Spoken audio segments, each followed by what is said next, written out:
me and you.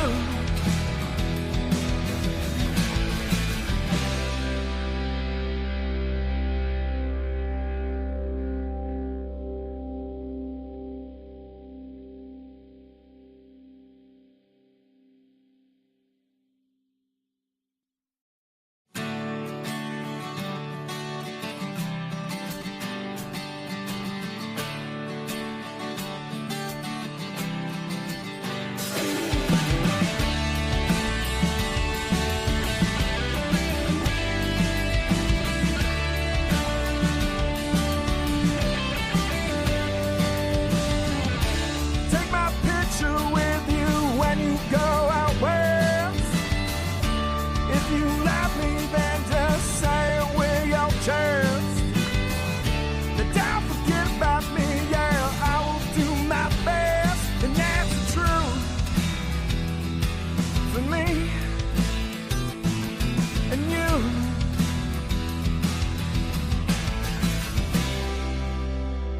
And those baby blues. Yeah, those baby blues.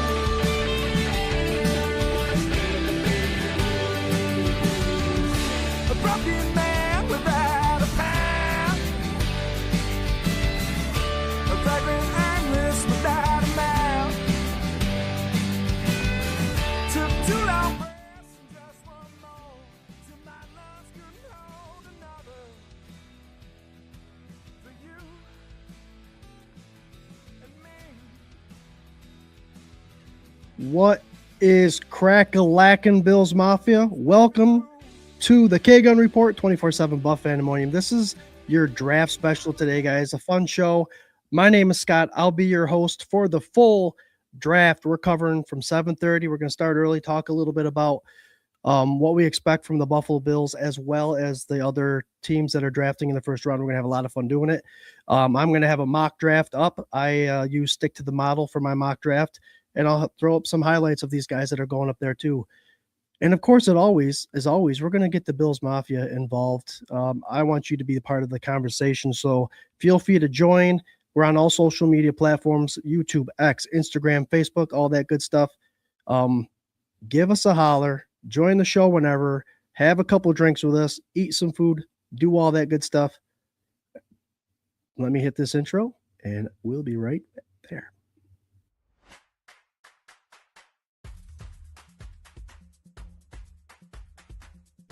Hey, Bills Mafia. This is Don Beebe of the Buffalo Bills, and you're listening to the one and only K-Gun Report. Oh, and you all know, go Buffalo.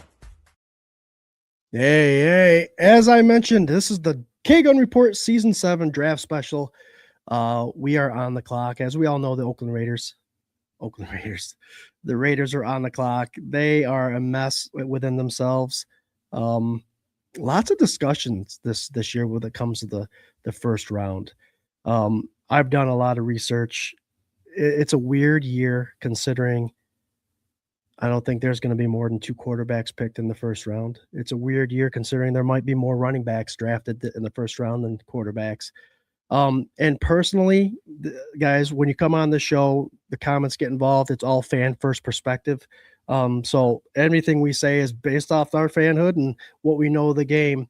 I believe, honestly, out of the 32 picks in this first round, there are potentially only about 16, 17 first round valued players. What does that mean to me? That means there's 10 hot commodities in my mind.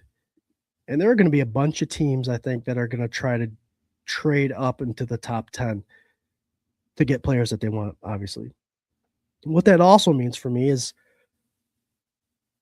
come 20, 21, 22, I think there's going to be a lot of desperate teams trying to come in that first round to make a mark, maybe to get the quarterback, maybe to get tackle, wide receiver. We know there's potentially could be 3 to 6 going in the first round here. But teams are going to bump into this first round to try to get players that they want. And I think it's going to happen a lot earlier than it has in the past. I believe that you better have a trade partner in mind. Maybe you've already talked to some of these other teams, because there's potentially going to be 6-7 teams that are willing to trade out.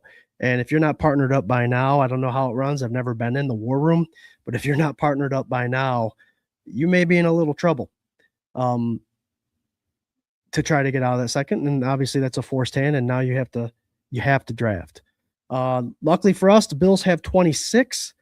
They've been drafting around that spot for a while now. I think Bills fans are used to waiting it out. I didn't quite get sure what time. Usually they have the average time of when the Bills are going to draft or when these picks are going to be grabbed. I didn't get it on there. If someone in the comments wants to leave a comment about what time we're drafting. But we're used to the long haul. Us at 24/7 Buff Pandemonium. We've done a live podcast every draft for the 7 years that we've been doing it, and we have a good time doing it. It's a long night. We'll take a couple breaks. You guys will see a few commercials that we have, that of which includes our sponsor, and I'd be remiss to mention them right off the bat, guys. You see up there at the top right, we are sponsored by Otis and Lisa's Pizza and Wings and Dirty Jack's Tavern. We tell people, right, they're right smack dab in the middle of the Finger Lakes. Phelps, New York. Two local favorites are bringing together people together. At Otis Lisa's, it's all about flavor. Finger Lakes Finest Wings. And if you go to the Finger Lakes Finest, they have voting every year. Definitely hit them up. Vote for Otis and Lisa's for sure. They have fresh made pizza and the kind of quality you don't just find anywhere. It's something you come back to. Then just down the road, after you're done eating, you can step into the Tavern of Dirty Jack's, a true local hangout, cold beers, a welcoming atmosphere, and a place where everyone feels at home. Owned by Andy and Lisa Mattoon, it's more than great food and drinks. It's about community connection and supporting Phelps every day. Come for the food, stay for the people, be part of something special. Well, it is special, but be part of something local. They got a good thing going on there in Phelps. It's right smack dab in the Finger Lakes, like we said, right on 96. If you're heading that way and you're craving some food or even a cold drink, go to either one of those places. You will not be disappointed. And if you happen to hit up Dirty Jack's before you go to Otis and Lisa's, you can actually order Otis and Lisa's right from there. They'll bring it right through the door for you. Right. So we will hit up comments once they start coming in. I got an itinerary. I know according to the board, we've got about 23 minutes before the draft starts. However, we all know how long that takes. So the show starts at what time? And they talk for 15 minutes, and then we finally get the first draft in there. My brother here is asking me to shrink the header, so apparently he's watching. Let's see if I can do that. Shrink it. Bada bing. Is that better, brother? There you go. There we go. Nope, didn't take it. Anyways, it is what it is. I'm not going to go on the fly like that. It is what it is. It'll present itself here later on in the show when Jared comes in. He's actually got a sporting event. Jared will be joining us. Swank is on his honeymoon finally after all these years. They went to a Sandals resort. I can't remember where, but there he's out there enjoying the sun, the all-inclusive, so everything's included, which is lovely for him. And good stuff. John Robert, first comment of the night. John Robert believes the Bills will trade down. I'm on board. I'm with you, John. I believe that 100%. It's not like Bean not to want a second pick or an early third. And the only way to do that is by trading back into the second and getting some draft picks in those rounds. I alluded to it earlier at the beginning of the show, everyone, that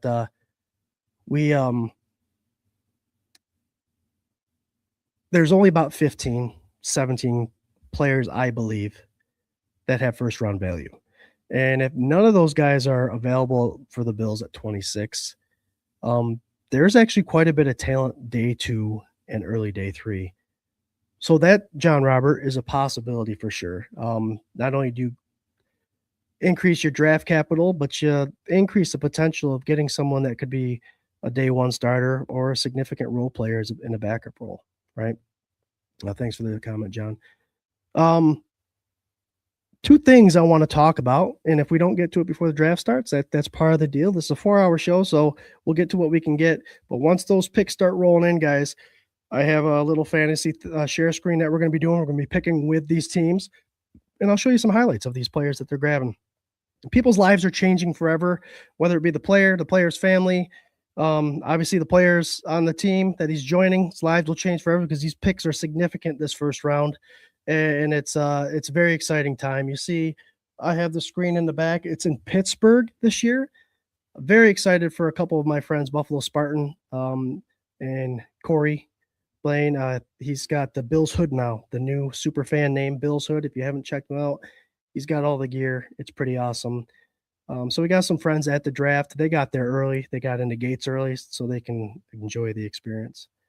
John Robert says, my educated is trading with the Cardinals at 34. And you know what that comes down to, John? And let me know what you think about this. I mentioned that quarterbacks, it's a weird year. I mean, other than Mendoza, who's going first, who I don't think is a first value, like a first pick value, but the Raiders are kind of in a hard spot there. And we'll talk about that when we get to it. But there might not be another quarterback drafted until the second round. And if Ty Simpson's still available or Beck is still available, you never know. A team like the Cardinals may come out of that second round and go after a quarterback. We'd all know that first round value not only has the significance in the first round, you get more money, but it also guarantees that the option for a fifth year, which obviously longevity on a team is important.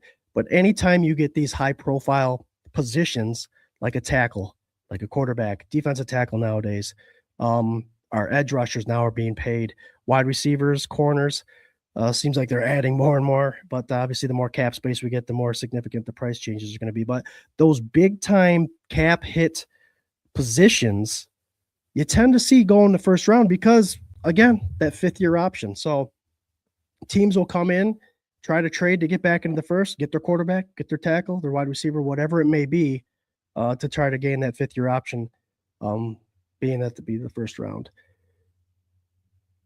So let's talk some Buffalo Bills priorities. Obviously, this is a Bills content show.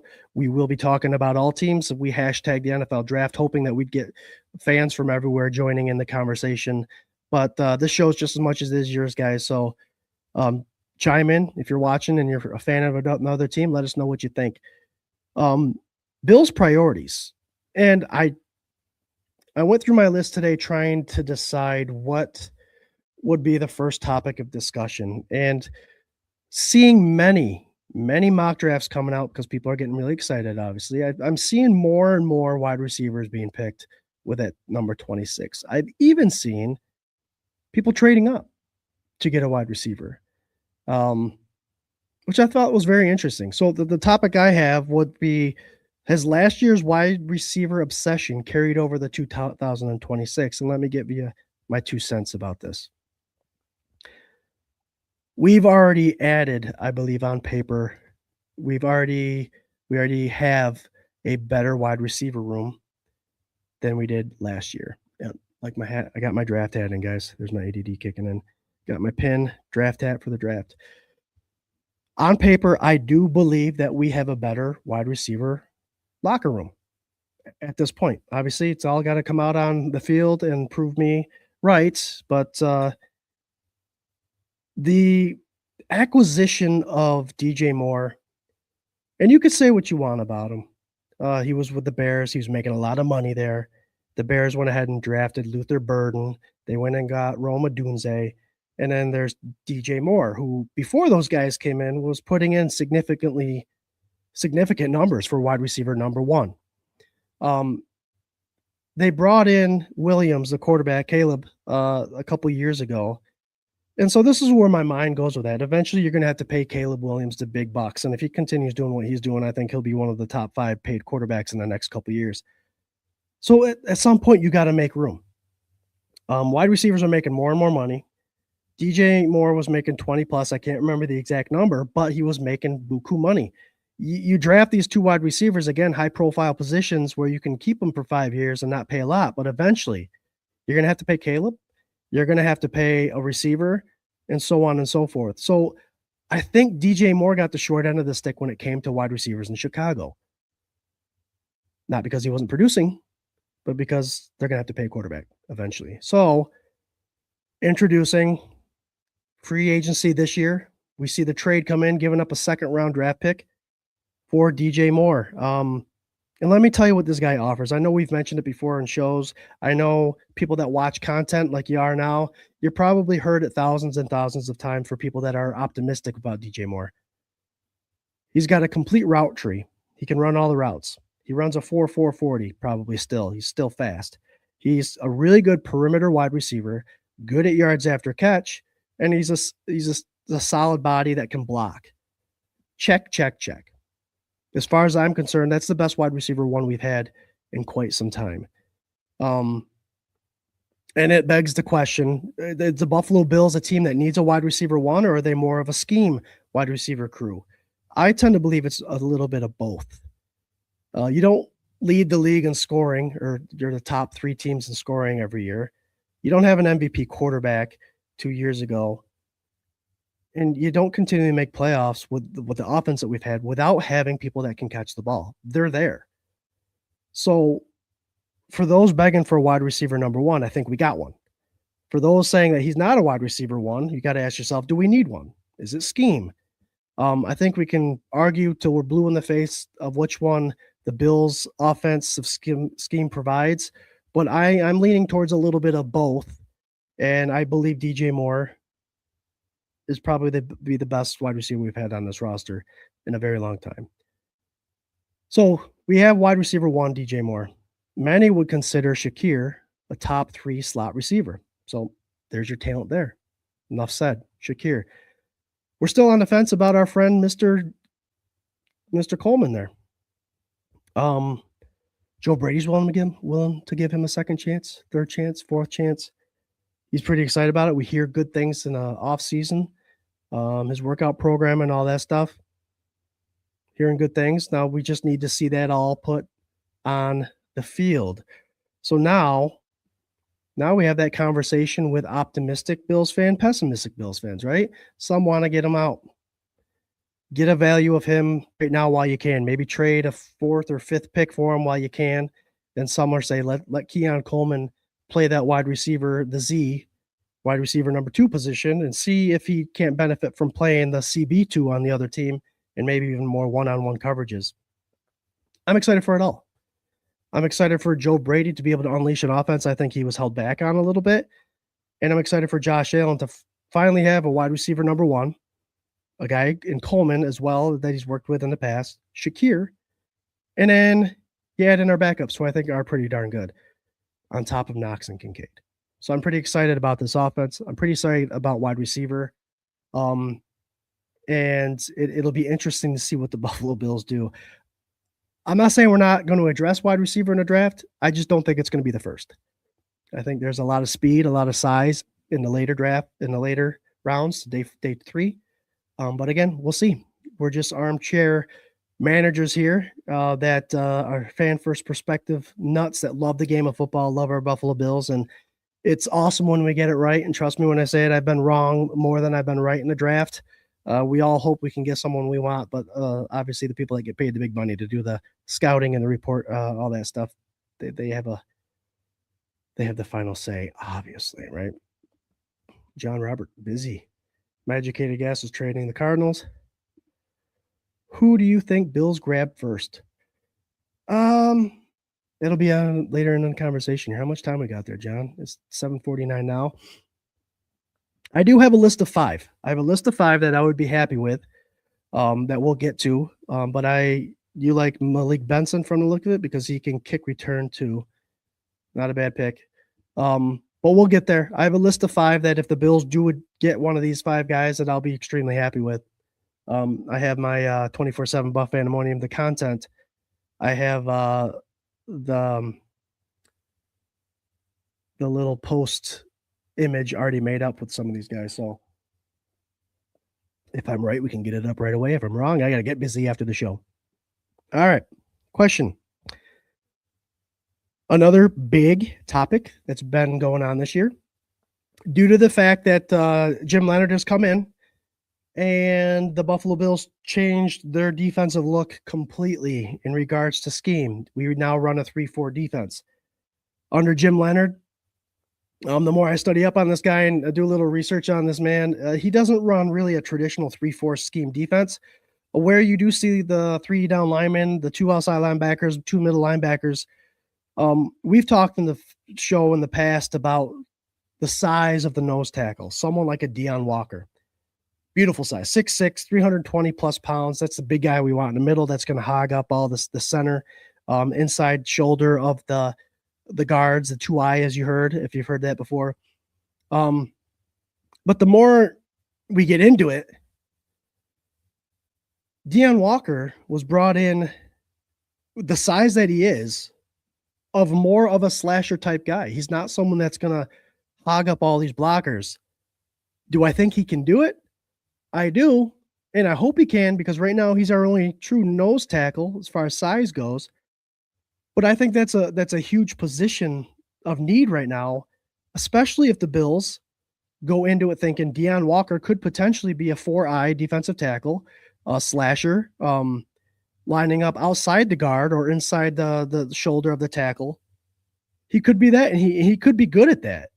I think that he would probably be better at that at the nose than the nose tackle position. So if we're thinking that mindset of this defense, think of Ed Oliver on one side, Deion Walker on the other, then you have to address the nose tackle, not just later on in the draft. You have to address it twice, double dip, they say, as well as get one that you can expect to start day one.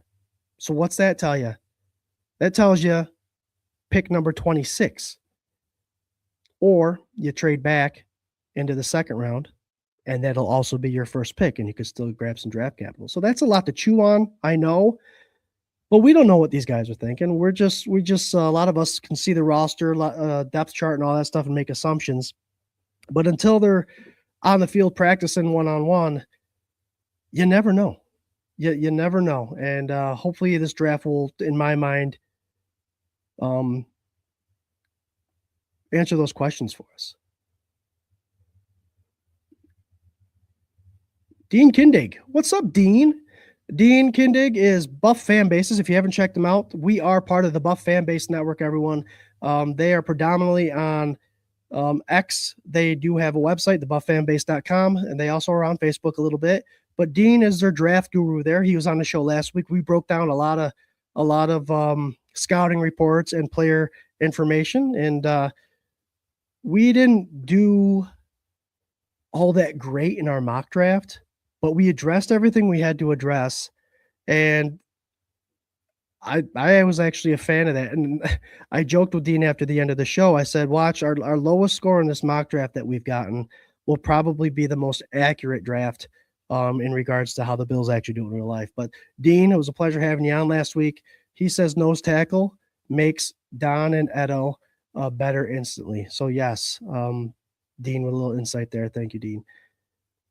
As Swank will say, best handle in social media. Nate Nacho. What's up, Nate? Yes, they score 30 points per game, but how do they do it? J.A. took career high 40 sacks last season, mostly because he had to run around and wait for a weapon to get open. He had a broken foot by the end of the season because he still has to be Superman when it matters. Top priority is to prolong J.A.'s career, and more weapons is how they do it. Wide receiver train. Okay. All right, Nate. Love you. We talk Bills all the time. I actually work in the same establishment that Nate does, and we talk Bills whenever we run into each other. I hear you, but I think the only way wide receiver train and getting him weapons is going to happen is if you're bringing in someone to draft develop. We have people in that position. I'm telling you, defensive nose tackle, Mike inside linebacker. We can get started on that.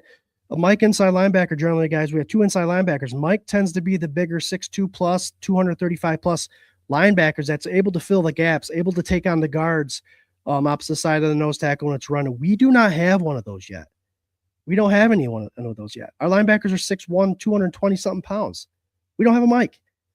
And our best linebacker, our captain, Mr. Bernard, he'll be the will linebacker. He won't be the Mike. So that's a big hole.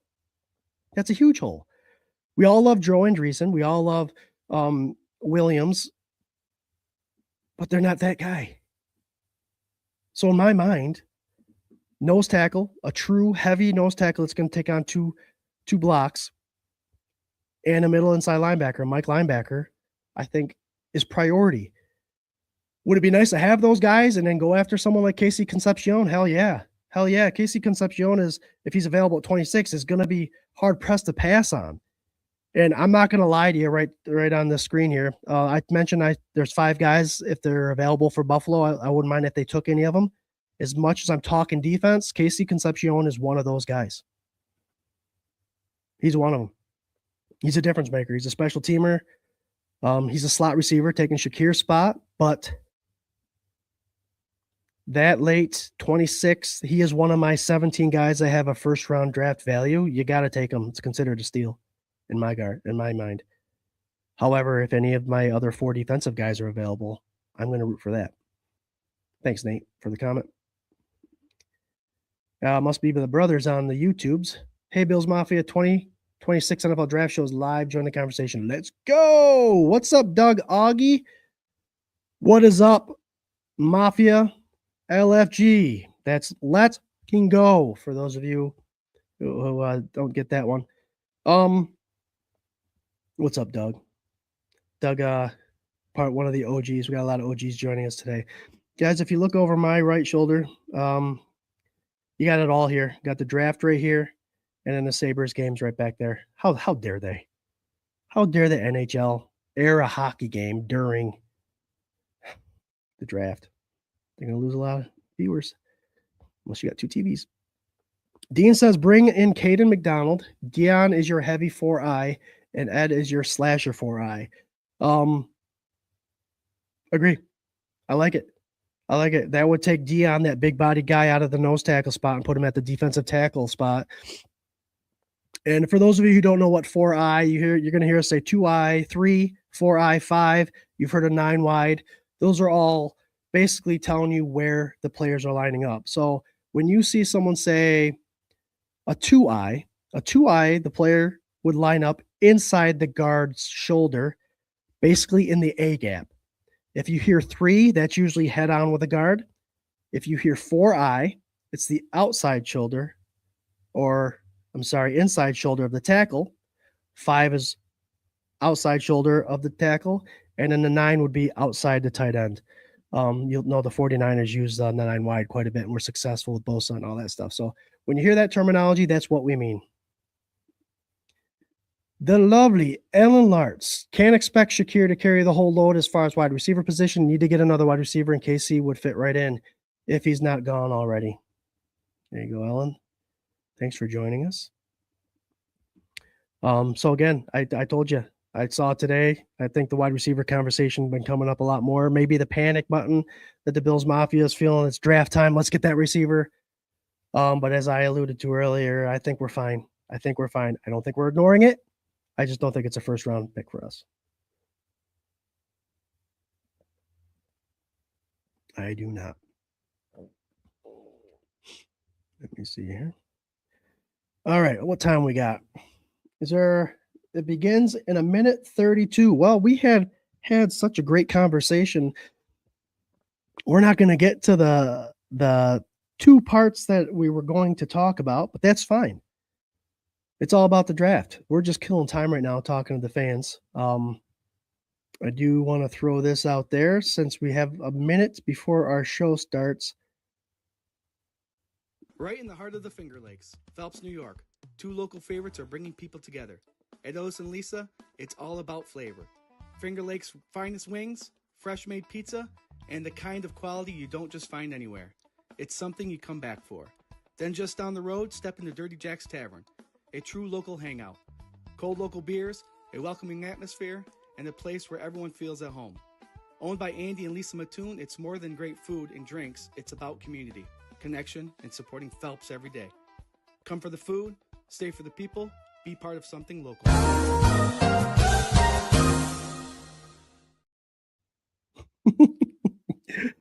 So I had brother Jared make a couple commercials. Like I said, we're in it for the long run. We're in for the full 4.5, however long it takes. I got everything charging. I got my drink here. Tell us what you're drinking tonight. I've got Jim Beam. I'm gonna sip on that all night. But yeah, we're in for the long run. If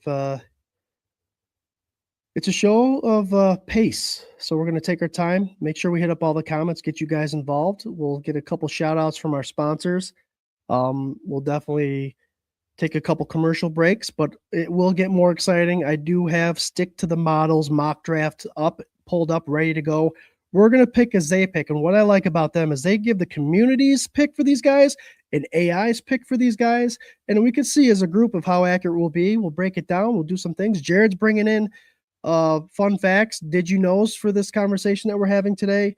It's going to be just a fun, lighthearted show, guys. And I'm here for it. I'm glad you guys are joining. Trails End. Guys, there's a place in Dresden where the air smells like Sunday morning. Fresh bread, sizzling bacon, coffee that would wake you up with a smile. At Trails End Restaurant, comfort food isn't just a menu item, it's a promise. Hearty home-style meals made from fresh, quality ingredients, pies made that very morning, and folks who greet you like family, even if it's your first time through the door. Stop by Trails End Restaurant today, Route 14, Main Street, Dresden, because sometimes the best trails lead you home. Another sponsor of ours for this season for the K-Gun Report. Happier than hell to have both these sponsors with us this year for the full season. I have not yet made it out there. My brother Jared's been out there a bunch of times. If you go out there and you like burritos, breakfast burritos, Jared's my twin. If he loves it, I know I'll love it. So I'll get out there someday. Again, that's Trails End in Dresden. Go out there for breakfast. Maybe tomorrow after the draft. I took tomorrow off because I know I'm going to be up all night. Looks like they're coming out. Big smile. I don't have the volume on. Can someone tell me if he's getting booed? Pills Mafia, Doug. Good choice. Ellen Lartz is cracking the Budweiser. There you go, Ellen. So, guys, we're going to go to a screen here. Let's bring her up here. All right. Vegas is on the clock. Vegas is on the clock. And I do want to show you guys this fun thing. There's also another fun, nice mock draft website. It's called The Mock Machine. And they actually have something I'm a huge fan of. You'll see here, I clicked on Fernando Mendoza. I'm going to show you highlights of these players that are being drafted. It's a Bills content show, yes, but it's a draft show as well. And I want to make sure I want to hit up on all these guys the best that I can. These guys' lives are changing forever. And being a Bills fan, we're going to see many of these guys. Someone like Mendoza, I don't think we play the Raiders this year.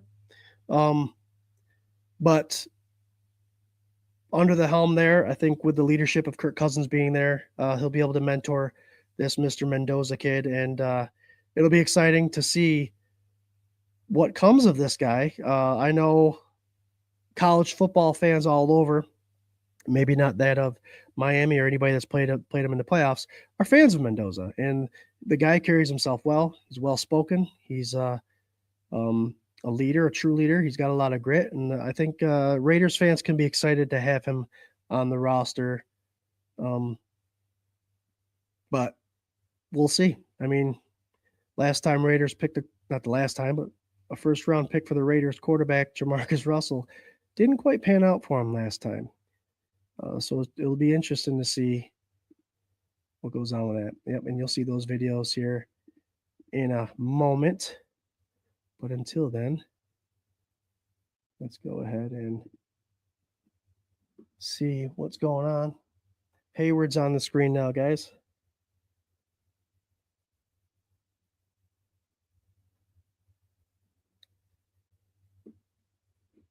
Ellen Lartz says Goodell has a towel in his hand. Yep, he's got the terrible towel.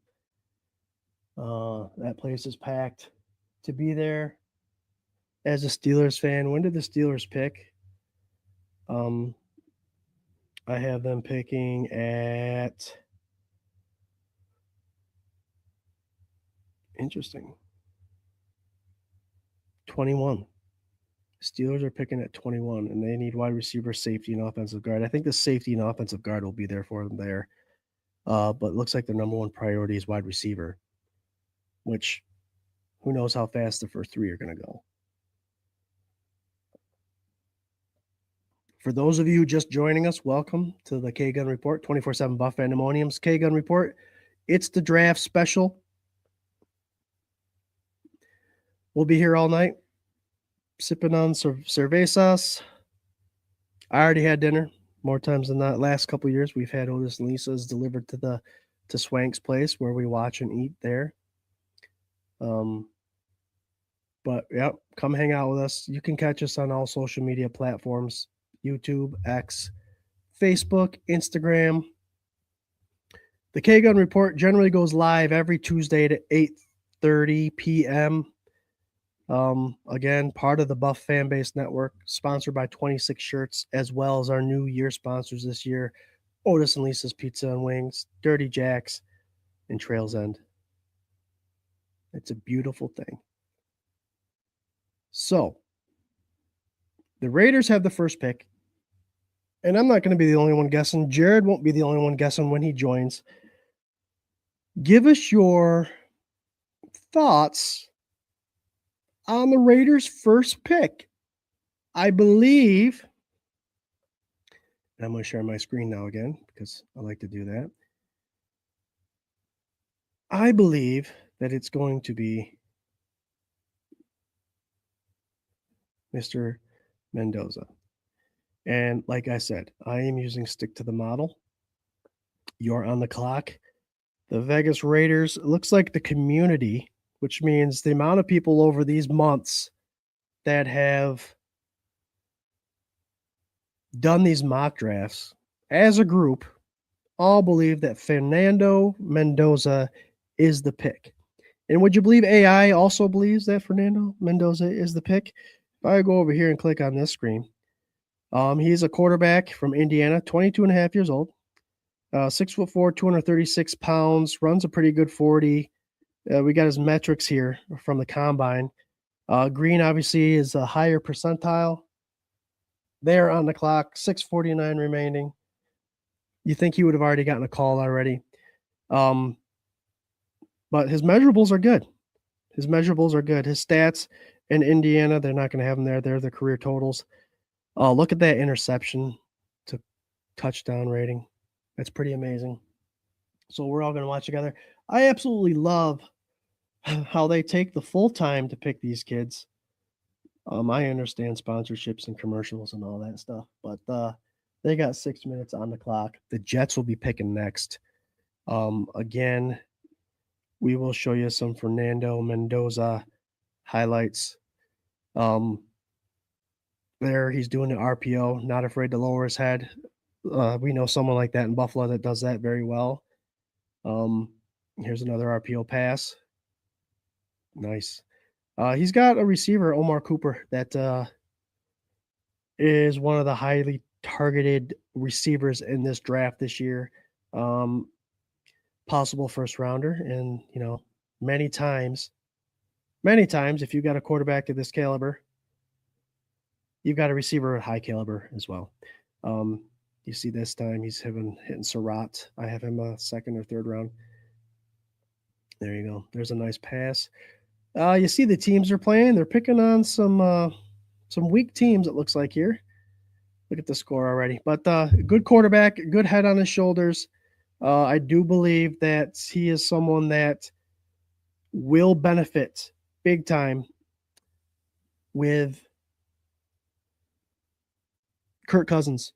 Kirk Cousins, he had that role last year, right? He had to have known in Atlanta when they brought in Penix that was going to be a role that Kirk Cousins was going to have as a mentor. Kirk Cousins played a lot of games.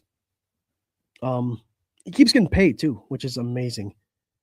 But you got to believe that the Raiders are paying Kirk Cousins this year to win some football games, all whilst training this next quarterback and molding Fernando Mendoza into someone that the Raiders can rely on for years to come. Obviously, they drafted Genty last year.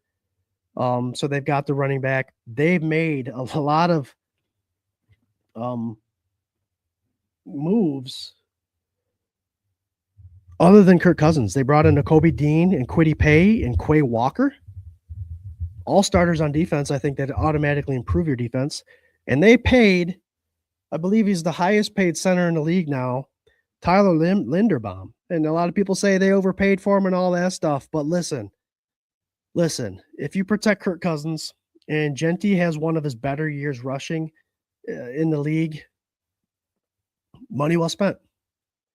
You got that leader at the center position, money well spent if you can protect your quarterback and have a leading rusher and win some football games. So a lot of people knocking them for paying Linderbaum. Pick is in. I'm betting it's Mendoza. Doug Augie also says, got to be Mendoza. I agree. The only thing I don't like about my setup here, guys that are watching, is that I got to do this. Boston right now, 16 minutes remain in the second period. The score is 0-0. As I speak, Boston scores a goal. Damn it.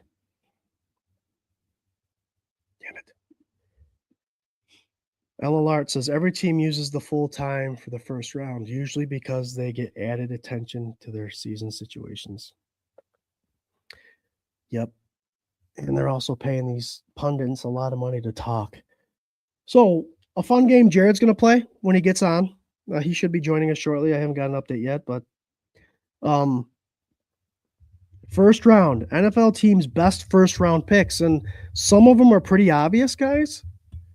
And some of them you can argue, right? So we'll go with every team. I want to give a shout out right now to Instagram.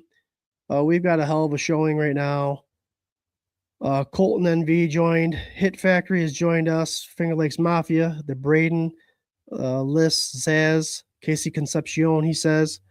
Rudy's Official Breaking the Tables podcast has joined. Well, Rudy's wonderful blue cheese. Thanks for joining, everyone. The Braden, Liz, Zaz says, who we taking first? Braden, I have 5 guys in mind. I didn't get to it in the pregame show that we had. But the guys I have in mind, I'll start off with a receiver. I don't think we're getting one, but Casey Concepcion, I really like the possibilities that he provides. CJ Allen, linebacker from Georgia. Caden McDonald, defensive tackle. I do like Lee Hunter. I think he's a second rounder, but I would not be ashamed if the Buffalo Bills went ahead and got that guy. And safety Dylan Thielemann. I can never say his name, but those are my guys if they're available. And edge, Cassius Howell, I do not mind. So there's 6. Well, thank you very much. I love how this happened. So that's another thing Stick to the Model does for you. That's one less button I have to push. Mendoza was picked by the Raiders. Thank you, Stick to the Model. For those of you who like doing mock drafts and all that stuff, for those of you who like to discover what restructuring contracts can do to your players, what extending them can do, what all those free agency offseason stuff you can do if you sign up to Stick to the Model. They have wonderful things that they're doing there in regards to being able to play with people's rosters. You become the manager of the team and you can figure some stuff out. You ever sitting there wondering, I wonder how much money Josh Allen would give us if he restructured?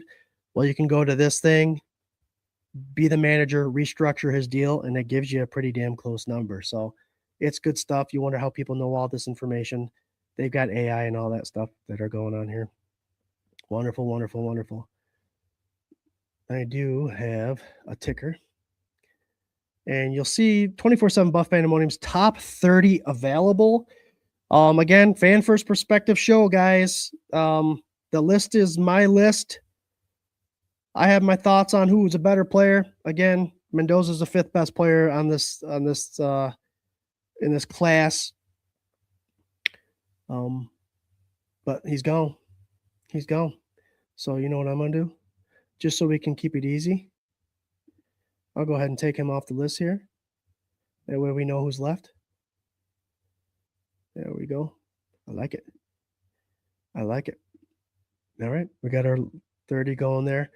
Mendoza's off the board, believe it or not. Raiders pick a quarterback. I pray to God they have better luck than they did last time they had a quarterback in the first round. For those of you who don't know the story of Mr. Jamarcus Russell, highly touted rookie. Raiders drafted him. You know, it sucks. Some people just don't have the mental fortitude to understand the situation that they're in and the work ethic to understand that you've got yourself an opportunity to make a life-changing career, especially being an NFL quarterback, and he didn't take advantage of that,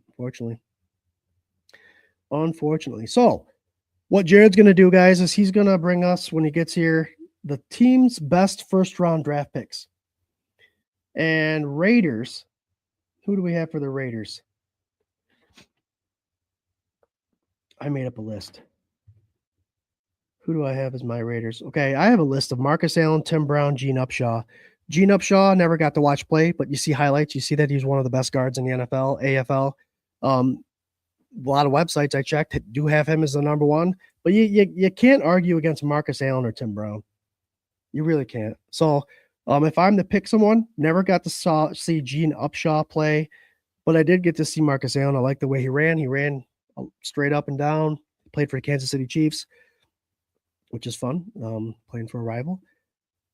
But I got to go that way. I like Marcus Allen for sure. Jets are on the clock. You could see that this stick to the model. The community has Sonny Styles going. AI has Sonny Styles going.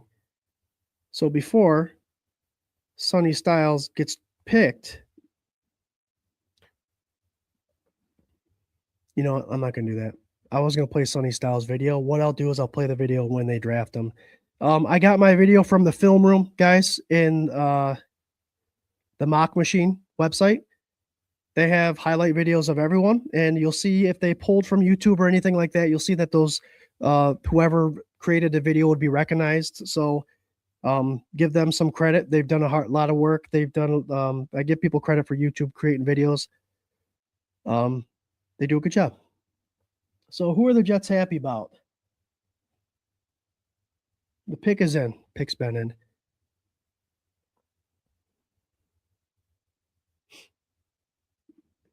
John Robert, what do you got, bud?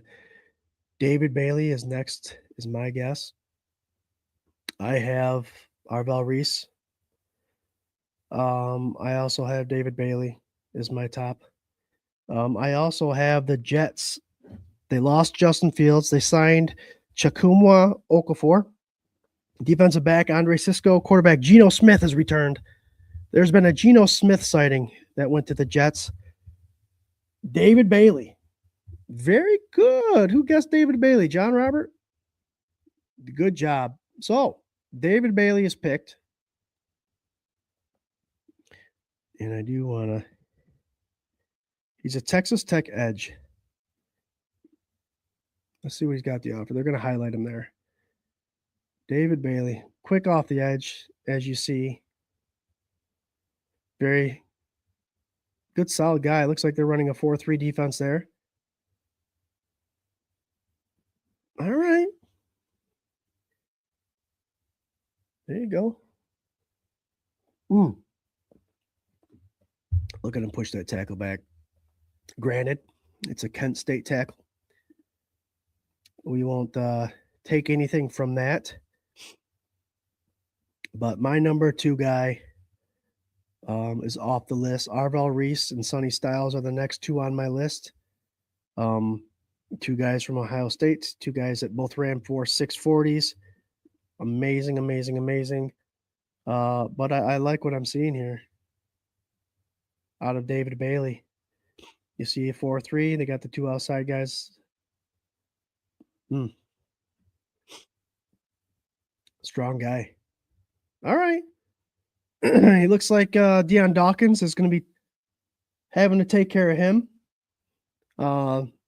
Hopefully the experience and the long arms that Deion has is something that's going to take advantage of a rookie.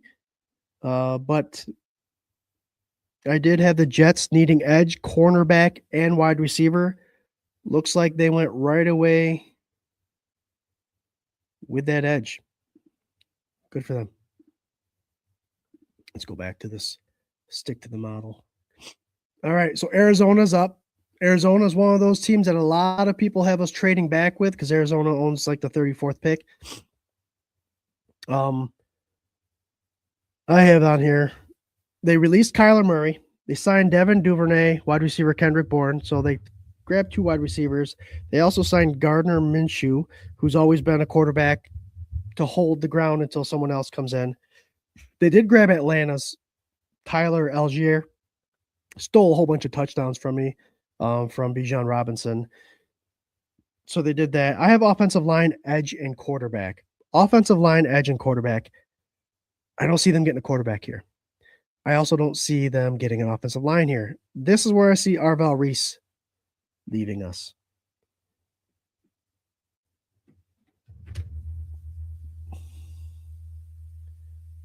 There you go.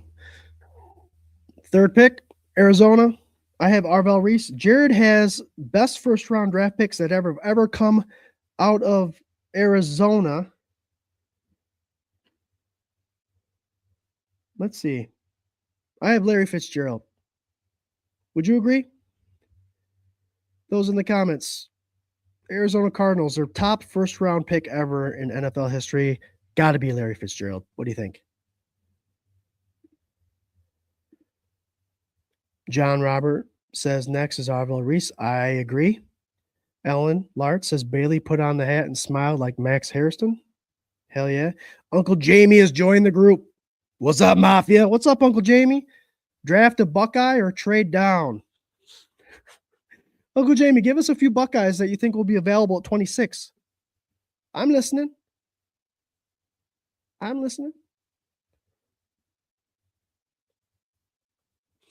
There's a lot of them in the first round here. Arvell Reese, Caleb Downs, Sonny Styles, Carnell Tate, and then you're going to drop back a little bit. I think the Buckeye he's referring to, which I'm all about, was Caden McDonald, defensive tackle, Tech 1 defensive tackle. Is that who you had in mind, Uncle James? By the way, I love this. Stick to the model. Has everything you need. You can click on the player here.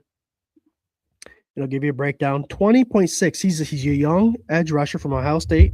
He's number 1 ranked edge rusher. 6'4", 241, 4.46. Look at that 40. RAS score of a 10.0. That's the highest RAS score you can get. His metrics, bunch of green. 241 as an edge, not the biggest guy in the world. Short arms, it looks like. But look at these stats here. Tackles for loss, impressive. 112 tackles, impressive. Got 6.5 sacks last year, so that's the year. 10 tackles for loss. Not a bad pickup. Arizona, you can have them. Let's see who's quickest. I want to see how quick stick to the model is. Because the Cardinals pick is in. And it kind of takes the fun out of the game. You won't see me on social media today. Can't stand it. Use it for all our content. Use it to speak to the people, the Bills Mafia, the Fandemonium. Too many bad stories. But when it comes to football, when it comes to the draft, people Twitter out the draft pick before you even see him walk out on the podium. So that'll ruin it for you. Don't do it. Enjoy it when it happens. You got to understand, these guys' lives are changing forever. I mean, it's a beautiful thing. That's why I love the draft so much. I'm a Bills fan, 40 plus years. Big time. Biggest fan out there. Self-proclaimed. But you got to be excited for these guys. You got to be excited for competition, right?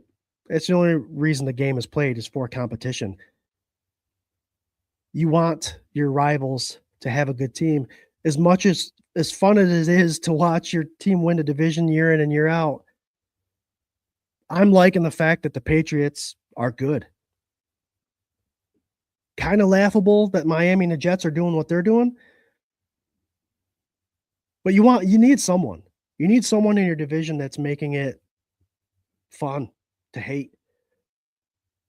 And the Patriots are quickly becoming that again, right? especially since the whole Vrabel thing. That's pretty funny. Not funny, but funny. Jeremiah Love. Wow. Okay. All right. I had Cardinals needing offensive line, edge, and quarterback. Here's the thing.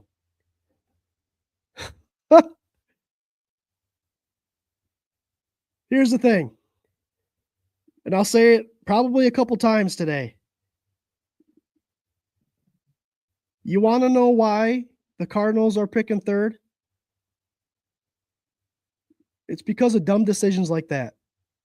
I love Jeremiah Love. He's being compared to Gibbs. He's being compared to Bijan Robinson. You got to put it up. You got to put up the numbers. Just bombs. I use these guys a lot. Check out these highlights. But come on. You gotta protect your quarterback. One that you don't have right now. Right now it's Gardner Minshew. This is exactly why teams pick this early often. Cardinals, there you go.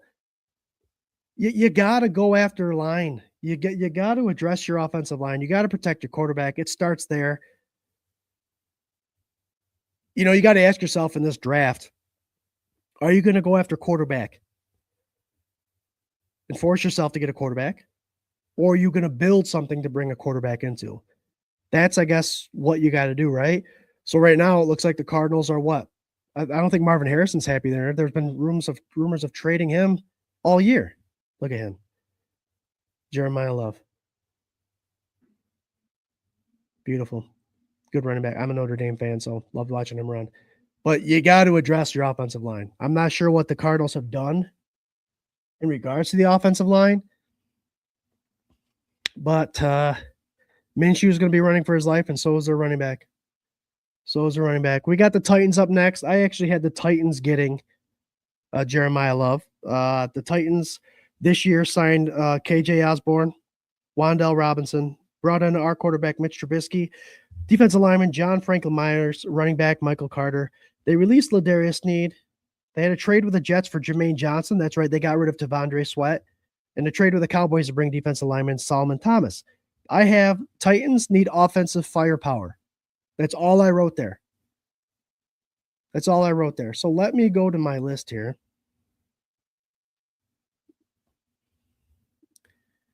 And let me figure out who'd they take. Jeremiah Love is off the board.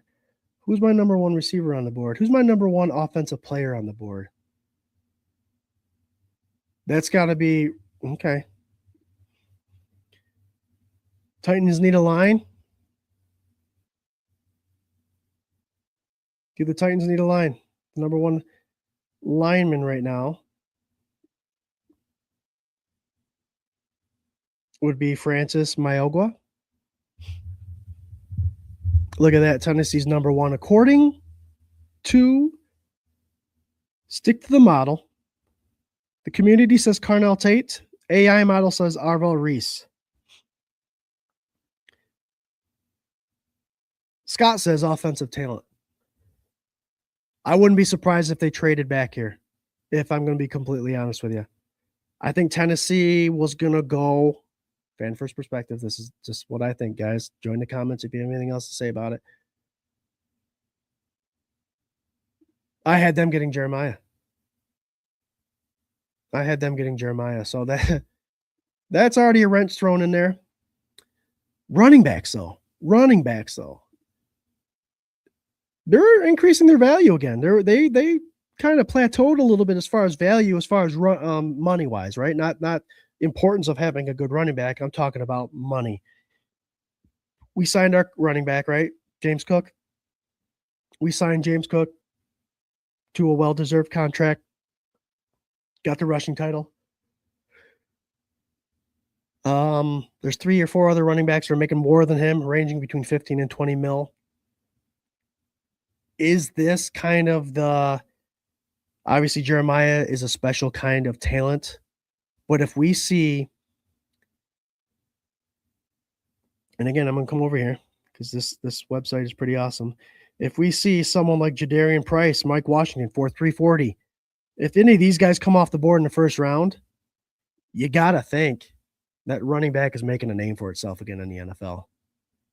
if you're willing to go in the first round and draft someone that you're going to have for 5 years, the value is proven. It'll be interesting to see how that all plays out.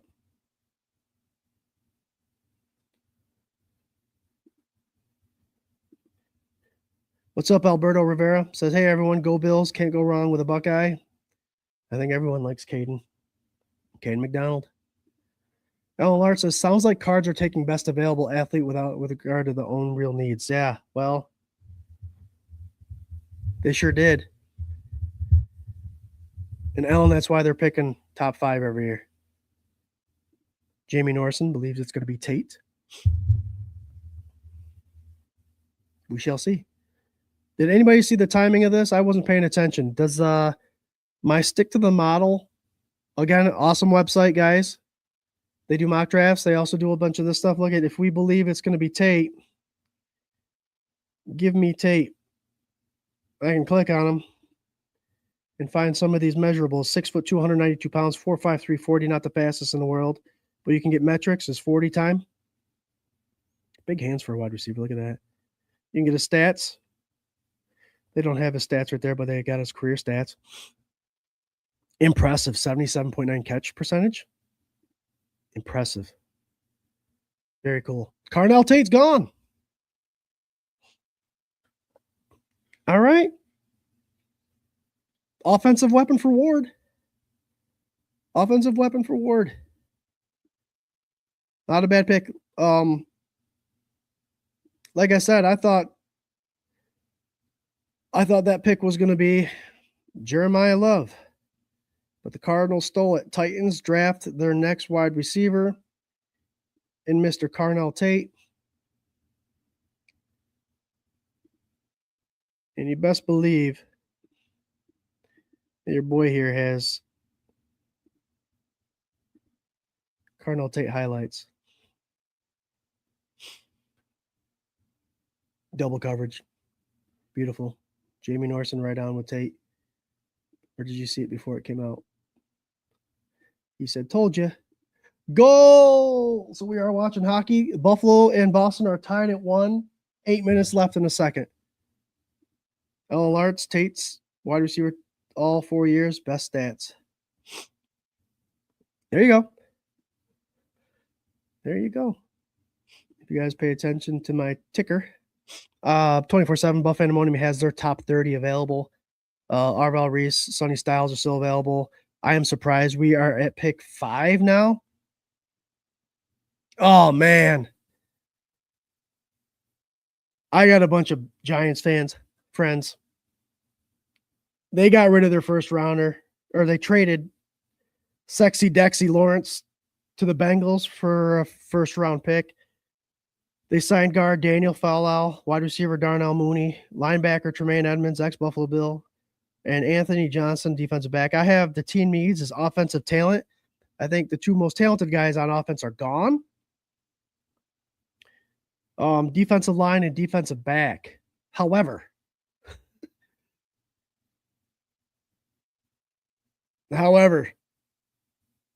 2 of the best defensive linemen, 2 of the best defenders in the draft are still available. Hell, even here they have 3. What's my list say? Arvell Reese, Sonny Styles, Ruben Bain, all available. I'm doing double duty here. Giants. Jared has NFL teams with best first-round draft picks. It's hard-pressed not to say Lawrence Taylor is the best draft pick ever in the first round. Would you all agree? Good old Lawrence Taylor. Awesome.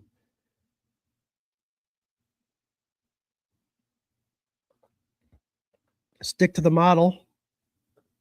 Has Mansour Delane, cornerback out of LSU. AI also has Mansour Delane. It looks like the Giants' top priorities are wide receiver, guard, then corner. I have offensive talent, defensive line, defensive back. So if I'm going by my list, offensive talent, defensive line, defensive back, I'm going Caleb Downs. Safety. That's where I'm going. What do you think, Bills fans? This is an exciting draft. The pick is in. We are at 8:30. We are half an hour into the draft. We are already on pick 5. Part of the Buff Fan Base Network, sponsored by 26 Shirts, sponsored by Otis and Lisa, sponsored by Dirty Jacks, sponsored by Trails End. It's a beautiful year for 24/7 Buff Pandemonium. We have yearly sponsors, which is a beautiful thing. You guys will see some commercials. We'll give a little tidbits about these places. But Otis and Lisa's and Dirty Jacks are located in the Phelps area, Finger Lakes area. They support us. We support them. We are local to the Phelps area. And anytime you can spread the love within that community, you do it. Out in Dresden, a little out further towards Penny Ann, where my brother lives, is Trails End. Wonderful eatery. Haven't been there yet, but the breakfast burrito is something amazing. Go to their website. Hell, if you're staying up all night like I am and you're going to drink a couple and you need some good food for a hangover, hit them up. Buff Fan Base, they're on social media platforms, almost 180,000 strong there on X. And we're all sponsored by 26 Shirts as well. Got a bunch of shows, shows. All have different opinions, so if you can dip your toes in every one of them, pick your favorite. But we have about 5 or 6 shows there on the Buff Fan Base Network. We are the K-Gun Report. We go live every Tuesday at 8:30 p.m. every Tuesday, starting now until the end of the season. And we also have Sunday Sessions, Buff Fan Base's official pregame football show. We go on an hour and a half before the game, give our final thoughts, actives and inactives. It's fun. We have a drink, and we enjoy that time. Join us 24/7 Buff Pandemonium, all social media platforms. Am I keeping up with this, guys? It is. Okay. So the Giants are taking their time. I personally believe it should be Caleb Downs.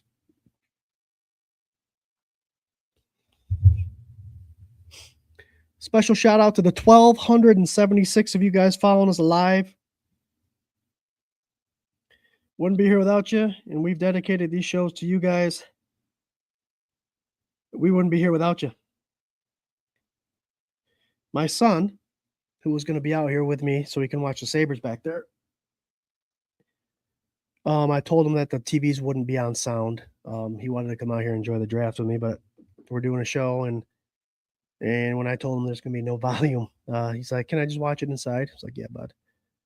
Keep me posted on what happened." So he just texted me, "Daddy, Buffalo tied the game with Boston 1-1. Very cool. Very cool. Wow. So things have been mixed up. Things have been twisted a little bit as far as I'm concerned. Did not expect Jeremiah Love to go to the Cardinals. Did not expect the Titans to pick Carnell Tate because I expected the Cardinals or the Titans to actually go with Jeremiah Love, which is very interesting. Kind of mix things up a little bit because obviously now I think everybody's been bumped up one. I did not expect Arval Reese or Sonny Styles to still be available, but here we are. It'll be very interesting to see how this all plays out. But the Giants pick has been in for a while. Oh, that's why. That's why. We got Giants, Cleveland next, Washington Commanders after that. The Boston Buffalo game is tied 1-1, 5.5 minutes left in the second period. I admit I stopped watching hockey a long time ago. Afinogenov, I remember for the Sabres is when I watched them last, Hasek, the goalie. Just busy. And college happened, and then obviously being dedicated to the K-Gun Report 24/7 Buff Pandemonium, you put a lot of time in the football. But now that playoffs are back in Buffalo, you can't help but root for the Sabres. And plus, you love to see your Buffalo Bills talking about these guys too. So congrats to them for making the playoffs. Hell of a drought. Us Bills fans know what that's all about. Playoff hockey. Arval Reese is gone. There it is. All right. So my number one player on the boards are off. That is a potent Giants edge, as far as I'm concerned. That's going to be dangerous. I will pull up Reese highlights here. You'll see exactly why I say it's dangerous. Arvell Reese, linebacker, Ohio State. You'll see him highlighted. Fills the gaps. Wow, puts a helmet on someone. Man. Looks like he's pushing that guard. Constantly moving. Good ball awareness. Again, it ran a 4.46 40. And it looks like there he stunted a little bit. Looks like he saw that someone didn't go out. Yeah. Good job, Giants. You got yourself a good player. Now, the interesting fact, we didn't get to it. We did not get to it in the pregame. I wanted to talk about one of the biggest hot topics was the Giants getting rid of Dexter Lawrence, getting a 5th and 10th round pick total. I'm not sure which one came from the Bengals. But what they were going to do with that, I have a bunch of Giants friends. They like the fact that to grab an Ohio State player. Caleb Downs was one of those guys. And the fact that Styles and Reese were both available, they went with Arvell Reese, obviously, and we'll see where Caleb Downs goes to. But I also see them getting a wide receiver. If anybody is going to take Jordan Tyson, a wide receiver, Arizona, injury prone, many times I've seen the Giants taking him at 10. He's also someone that could fall because of those injuries. So it'll be very interesting to see what that's going to be all about.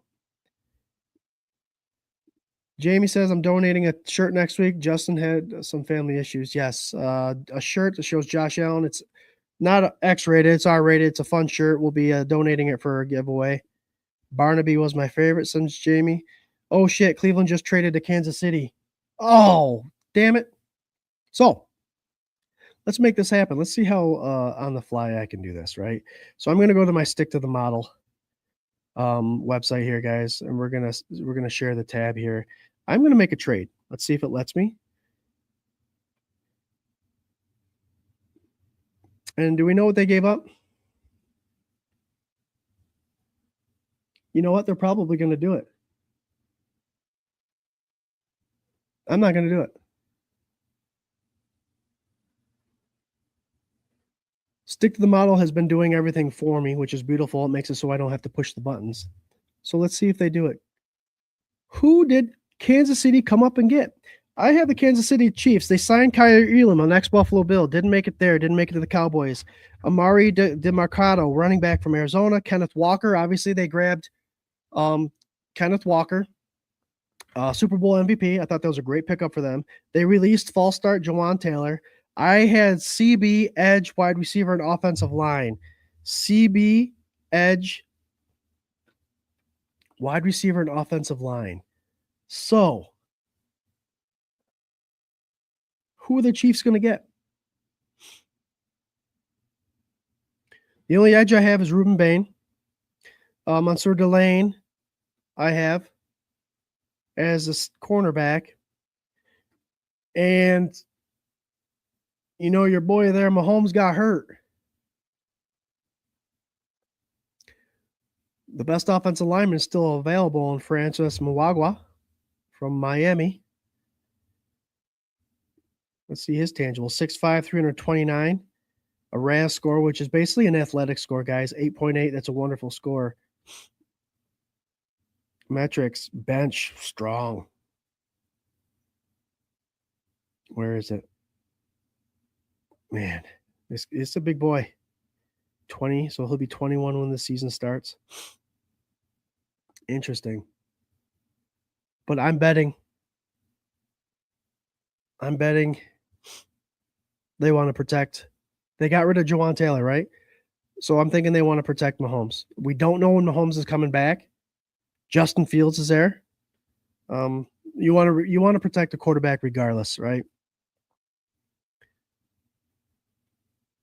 Grab that tackle. Grab the tackle.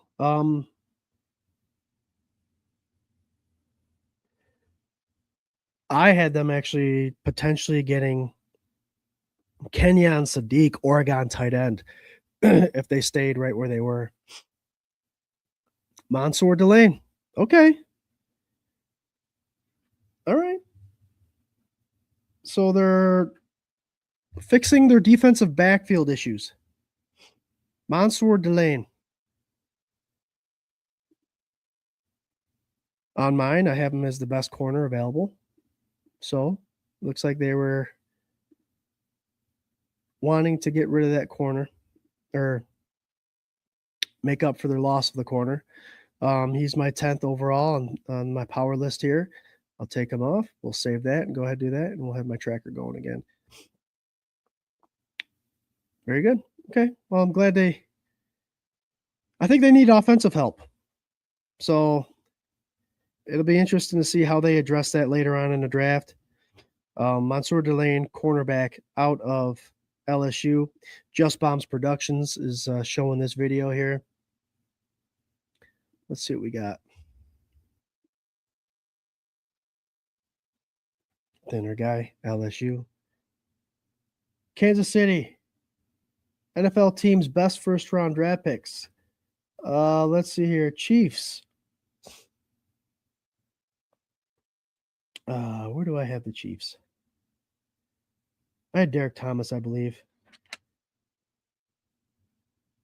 Yep, Derek Thomas. Pat Mahomes, obviously one of the other choices. I don't like Pat, so I'm going with Derek. You see Mansour Delane there. Who are they playing? I like to, when I do my scouting, I like to see what teams are playing. So when I see an interception against, who's that? Don't know.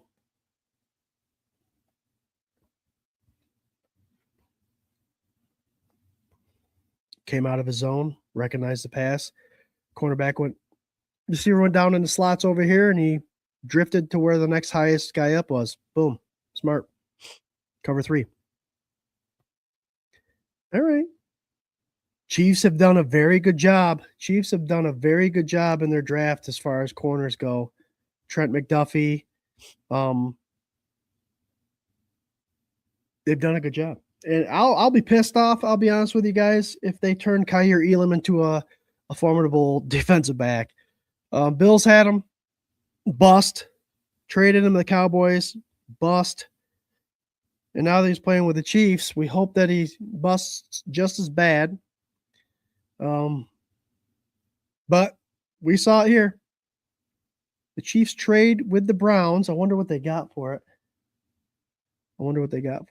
But they trade with the Browns. They come up 4 spots, I believe it is. 4 spots. We'll come back to this. All right. Commanders are up.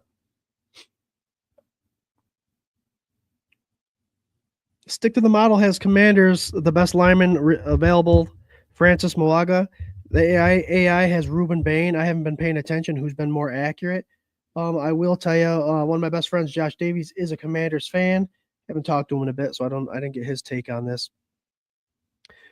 But I have Commanders this year. Signed Dyami Brown, Vance Jefferson, Treylon Burks, defensive tackle, Tim Settle, Chig Aquino is a tight end, Andrew Wiley tackle, released Marshawn Lattimore, and center Tyler Bladaz. Team needs best available defensive player, offensive line, and wide receiver. So who's our best available defensive player up here? Caleb Downs, Sonny Styles, Ruben Bain. What do you got, Mafia?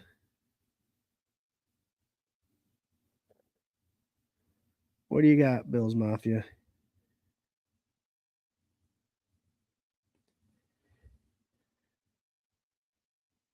Jamie, Uncle Jamie, I appreciate it. I got to say, you're doing this all by yourself and doing a great job. Thanks, buddy. I have a blast doing this. Draft time was one of my favorite times. And obviously, I would love for Swank and Jared to be here. Jared will be joining us shortly. But you can't be hanging around in the living room, drinking beers and eating pizza together, and all of us taking turns talking. But I rest my voice today. I've done a lot of research over the past couple months. Love doing this part of it. Again, for me, it's not just a Bills draft pick. It's the lives changing for everyone. that gets picked in the first round, because football is all about competition, and you can't hate on everybody that gets drafted to a different team. Congratulate them and be excited for that. Sonny Styles is gone. Just what I figured, best defensive guy available. Sonny Styles is no longer on the list, guys. He would have been my top available player. Right now, it's Ruben Bain Jr., who is my top available player. So the Saints are on the board.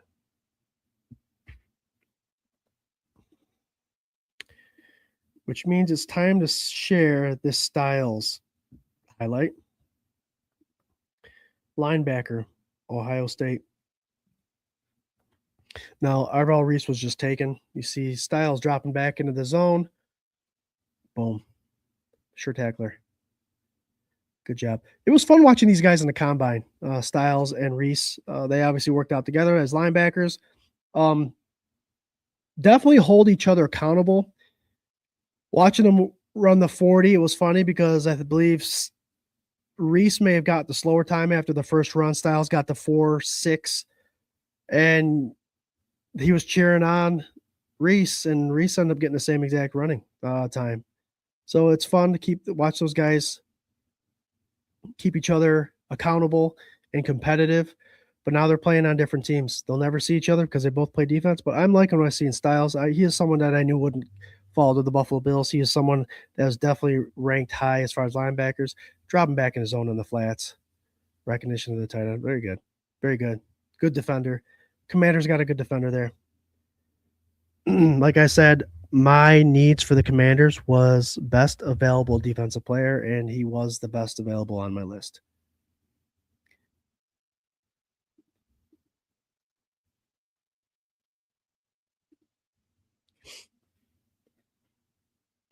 Enough of those highlights.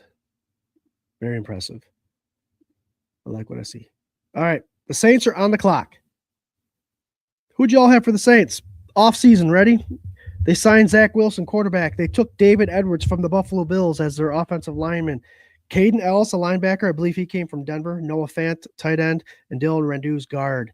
I have the Saints needing a wide receiver, an edge, and a corner. Edge is Ruben Bain. Ruben Bain might fall short. I believe he has shorter arms. Let's go here. Let's go to his metrics. Yep. Shorter arms. That may be detrimental to his draft stock. So it'll be interesting to see where he goes. So if we're going Saints, wide receiver, edge, and CB, the number one wide receiver still available. Nope, he's gone. The number two available would be Mekhi Lemon or Jordan Tyson, depending on if you believe that his injury will no longer be an issue. Saints, it looks like if you look down at the community, guys, that's what the fans have drafted over these mock drafts. Mekhi Lemon is the go. An AI model, I think, is going to have Ruben Bain there until someone takes him. I think I'm going to agree. I think I'm going to go Mekhi Lemon. I do have wide receiver as their number one spot.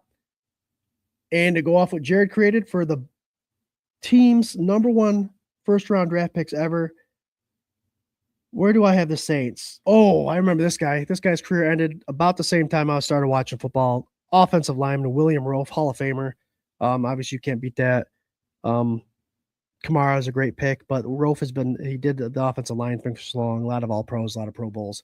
Definitely have to go with that. Again, a guy I didn't watch much, but you saw enough highlights as I became a fan of football to know that he was something else.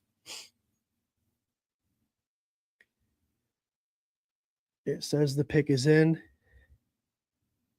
Jamie says safety and linebacker. There you go. And, of course, every time I look – oh, never mind. That was a highlight. Okay. It looks like the second period is over with for the Boston Bruins and Buffalo Sabres game. If anyone could tell me the score, I'm not seeing it up on the board. Holler at your boy. What's the score of that game? Who you guys got the Saints getting here? Shout out to the 1,288 people watching live. That's awesome. Shout out to my people at work. I know my buddy Jose's got what's up, Jose? He's got the draft going probably, and he's got the K-Gun report going, I hope. You promised me, man. You promised me. 1-1. Let's see. who the Saints getting.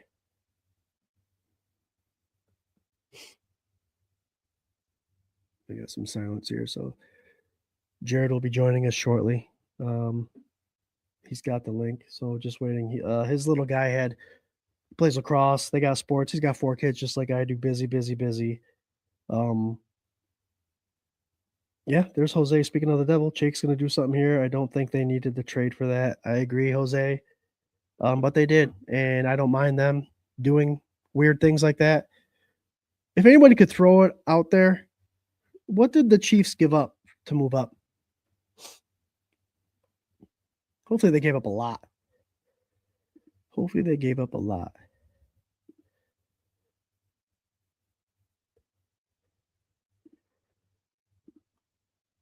You never know. Officials are brutal. Doug Augie. Yep, they sure are. Share in the comments what you guys are drinking tonight. I'm drinking Jim Beam.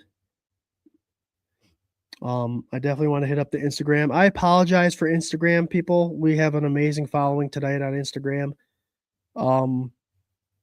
They have yet to figure out how to put your comments live on this live stream. So I apologize for that. We'll get you there someday. Chris Farrar, Otis and Lisa's, who's a sponsor. Thanks for joining. Jim Stevens, Mafia Mutts. What's up? Will Pelalier, Roger 1778, CT Foltz, and John ZP joined. You know what else this does? It's pretty cool. I could do this. Your comments are coming up regardless. I like that. That's a nice little feature. Hey, Doug, since you're with us, I'm going to click on the 3, okay? There's the regular for the comments. There's the tall. And there's, the wide's not good. I think regular. Never mind, Doug. I think I answered my own question. We'll keep that up there. It's not interfering with the players. Love it. So since we're doing this and they want to go to a commercial break, I want to tell you a little bit about our social media. If you haven't already.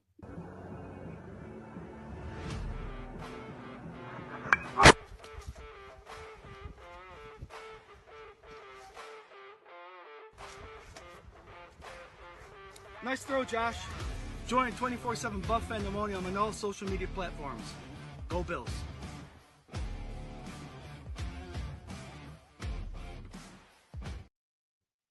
Good job, Jared.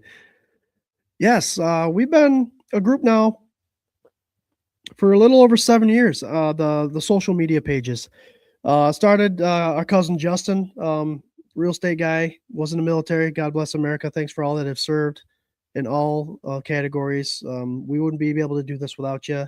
We got a bunch of friends and family in the service. One of our favorite OGs, Buffalo Spartan and Corey, are of the service. So they're right now at the draft, enjoying themselves. Have fun, fellas.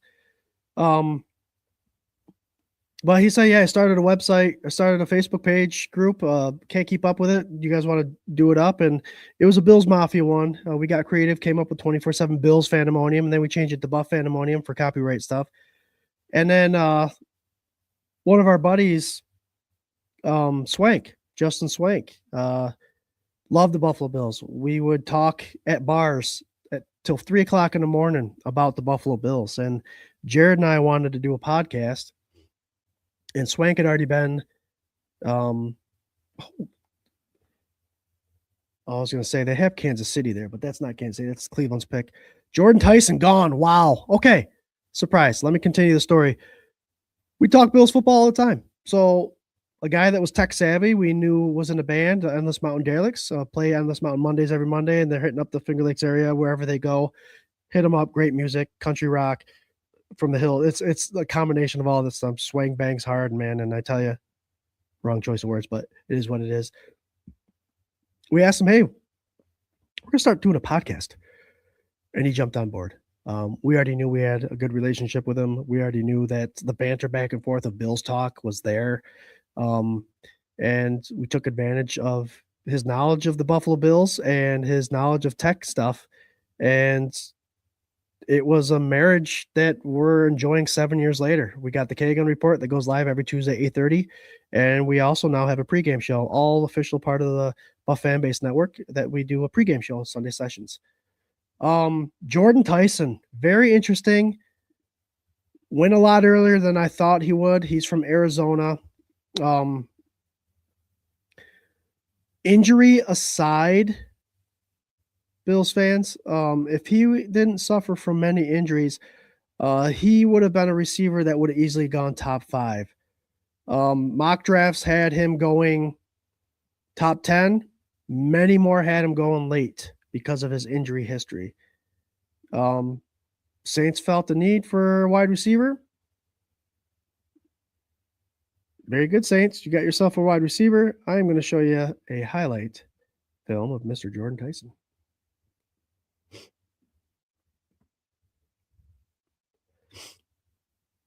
Goes up and gets it. Oh, nice athletic ability. Again, played for Arizona State. Good sized kid. I'm surprised he went before Mekhi Lemon.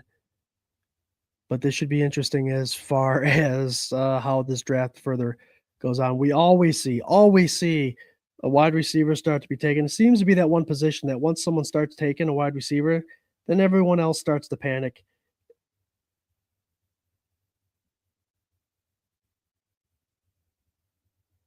In draft wide receivers.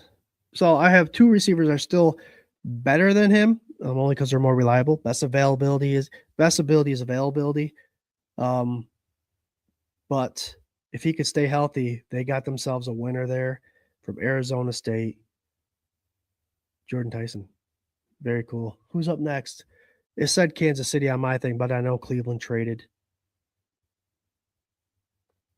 But Corey, what's up, man? I like to see the comments down there. Miami better not get a Buckeye from Jamie. Corey says, what's up, brother? What's up, Corey? The draft is amazing. Jamie Norson says, weird pick. I agree 100%.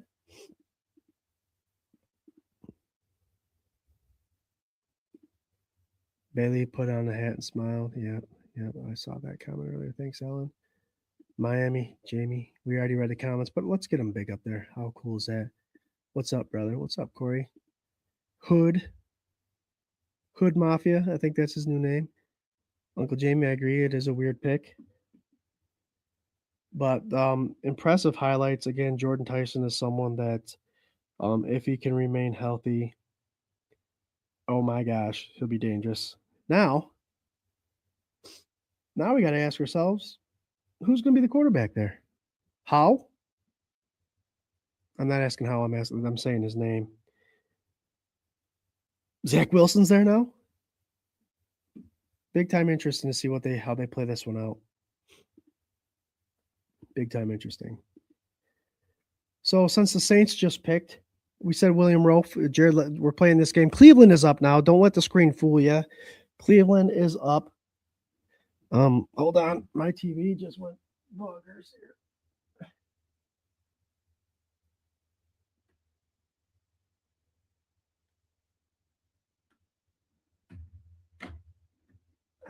Okay, the Browns pick is in. And before the Browns gave up their pick, they brought in Titus Howard, a tackle. They traded that for Houston. They signed Zion Johnson, a guard, and linebacker Quincy Williams from the Jets. I have their biggest need being offensive line, wide receiver, and corner. I'm guessing they were willing to trade because I don't know why they were willing to trade. Offensive line. I don't know what they're going to go here. I'd be hard-pressed. That offensive lineman's still there. They probably felt that Francis Maguire would be available still. Oh, but they took Spencer Fano. Okay. All right, let me go ahead and take him off my Fano. I had a very close, as you'll see in my tracker, I had Spencer Maguire tackle, and then Fano was my 11th guy on the list. So there that is. Obviously, you rank your tackles, but you got to pick the guy that fits your scheme the best. Fano. Apparently, the Browns think that Fano fits their scheme the best. Interesting enough, I don't think he's been to any massage parlors or have beaten anyone. I'm not taking that lightly. I'm just saying Browns are trash when it comes to bringing those guys in. But it is what it is. Here's some Fano highlights. You'll see he's the offensive tackle for Utah, and they're going to continue. There he is, pulling to the outside, getting in front of the safety and the linebacker. Looks like he plays to the whistle. Chip block. Yep. Second level guy. Boom. There you go. It's pretty quick. On to the second level. Drives his feet. Pancake block. I love it. I love it. Cleveland needs someone like that. We all know Cleveland lost Wyatt Teller, a Buffalo Bills guy that we saw leave. We're sad to see him go and then be so successful in Cleveland. Cheers, everyone. So they obviously had to replace him. And not only that, but they were able to steal something from the Chiefs in order to have to back up and move back like that. So I've still yet to see what they got from the Chiefs, but I'm glad the Chiefs had to give something for a move I believe the Chiefs could have gotten, stay and put it where they were. So good pick. That's a good pick from Cleveland. Hate Cleveland, but a good pick nonetheless. We're going to go back to our stick to the model. And for those of you who don't know, I am using Stick to the Model. Their mock draft. They do mock drafts during the offseason. You can be the manager and start restructuring deals and all that stuff. And the numbers they come up with when you hit restructure for these players is pretty damn accurate. So they have a pretty good model. As far as their mock draft, I love it because we're watching live and the picks are coming in as they're coming in.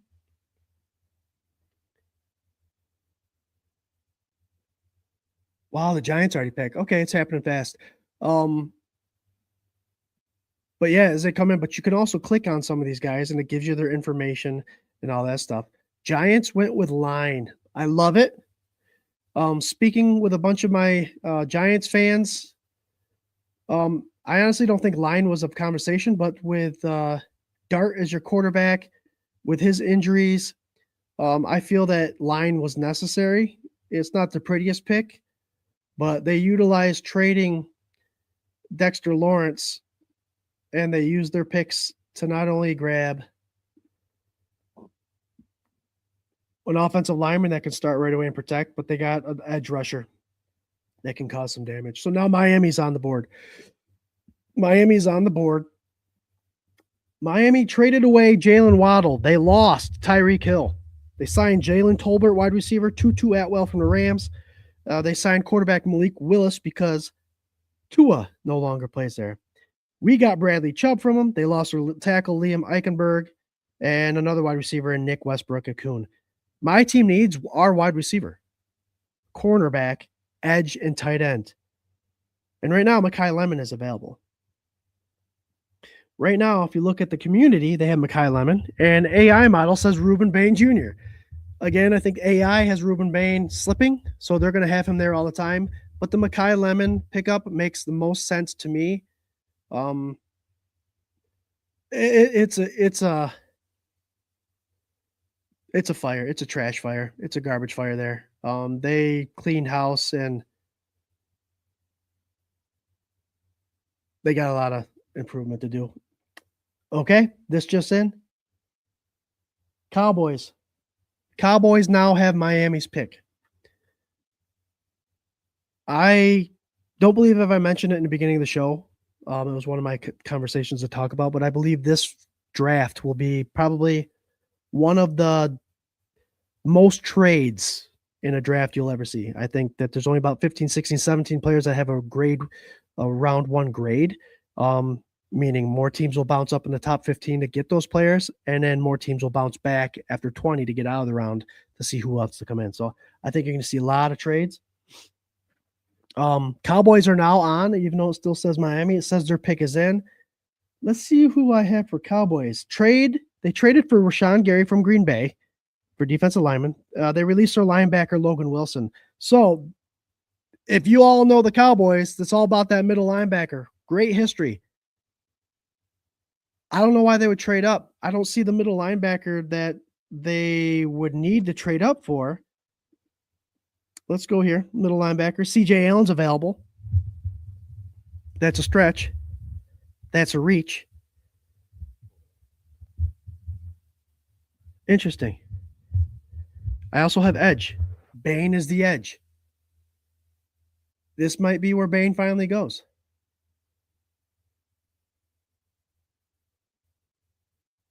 Interesting. So, Jamie, you're saying I didn't know Miami had the 11th and 12th pick. To be honest with you, the Cowboys just traded spots with Miami.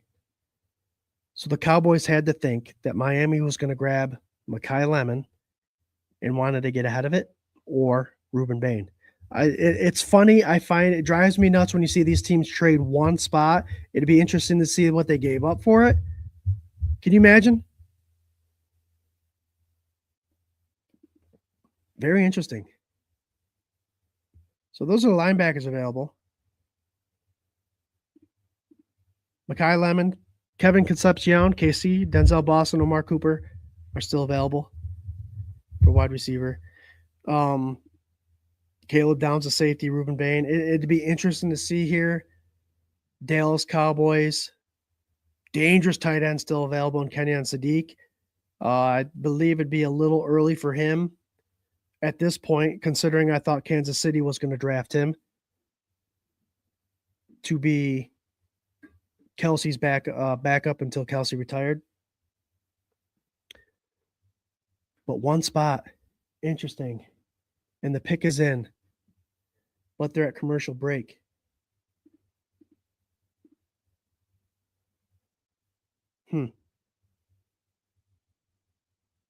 We'll go to a commercial break. Commercial break sponsored by our sponsor. Right in the heart of the Finger Lakes, Phelps, New York. Two local favorites are bringing people together. Edos and Lisa, it's all about flavor. Finger Lakes' finest wings, fresh made pizza, and the kind of quality you don't just find anywhere. It's something you come back for. Then just down the road, step into Dirty Jack's Tavern, a true local hangout. Cold local beers, a welcoming atmosphere, and a place where everyone feels at home. Owned by Andy and Lisa Mattoon, it's more than great food and drinks. It's about community, connection, and supporting Phelps every day. Come for the food, stay for the people, be part of something local.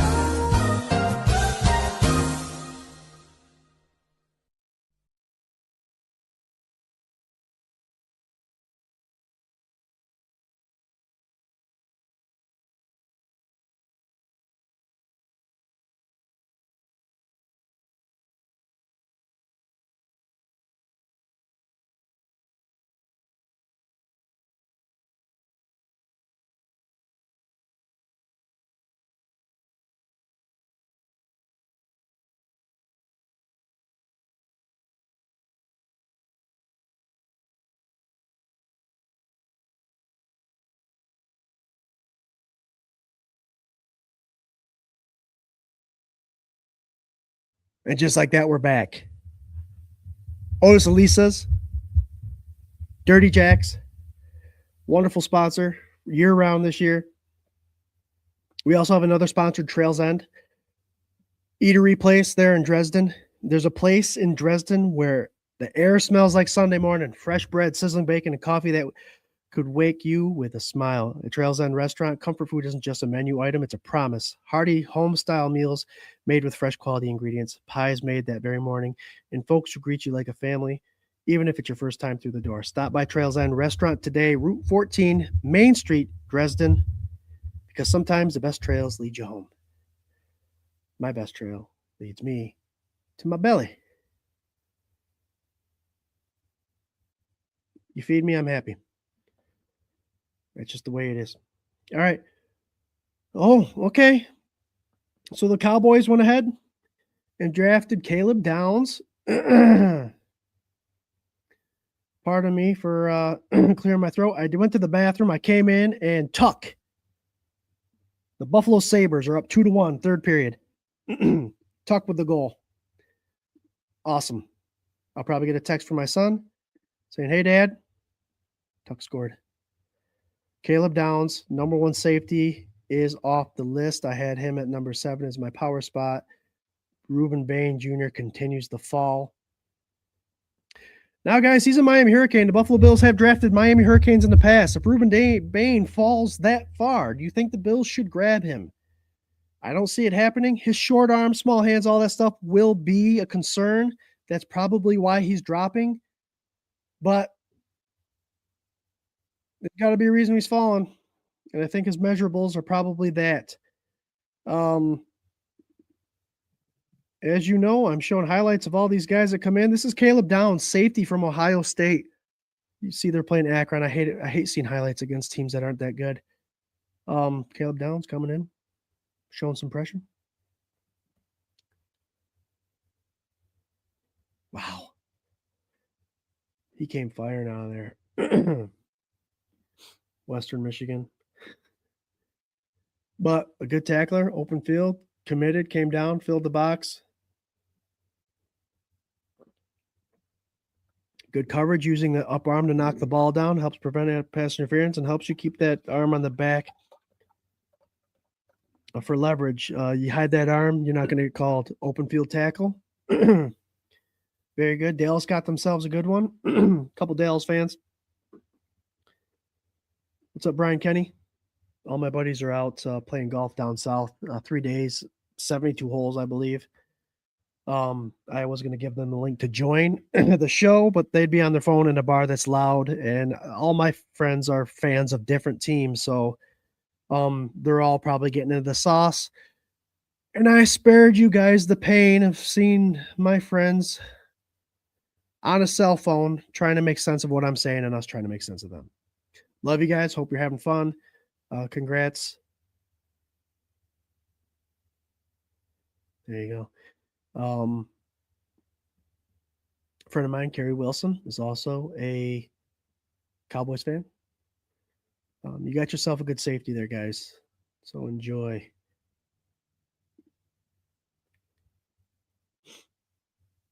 Let's see here. Enough of the highlights. Caleb Downs, safety, Ohio State, goes to the Dallas Cowboys. All right, let's bring this tab back. Now it says the Cowboys, but the Dolphins are actually on the board. Dallas Cowboys, Jared's still not here. He's probably figuring give me the show myself. Cowboys best draft pick. There's a lot of them. They did a lot of nasty work in the 60s and 70s, but you got to give it to by far one of the best running backs in the NFL, Emmitt Smith. That's who I have. Jared got someone else. You can come on and argue it. That's who I got. Dolphins. Top pick, first round. Dolphins. Again, a lot of them. I'm a quarterback guy. I'm going Dan Marino. He's my guy. Dolphins traded away Jalen Waddle. We already mentioned that. I already went through that. But they also got lost Tyreek Hill. They lost Nick Westbrook. They did sign Jalen Tolbert and Tutu Atwell. Tutu Atwell is a good wide receiver out of the Rams. It was a nice possession-type wide receiver. They lost Tua, brought in Malik, and I believe they brought in Malik Willis. Not a lot of film on him. He did substitute for Love in Green Bay and was very impressive enough to earn himself a contract. But I think the Dolphins were smart in getting a quarterback that's mobile, because the reason Dolphins always pick in the top 10 is because they don't really draft that well, and they need to address the offensive line, which I believe they should now. Jared said he's been in the waiting room for 10 minutes. Have you?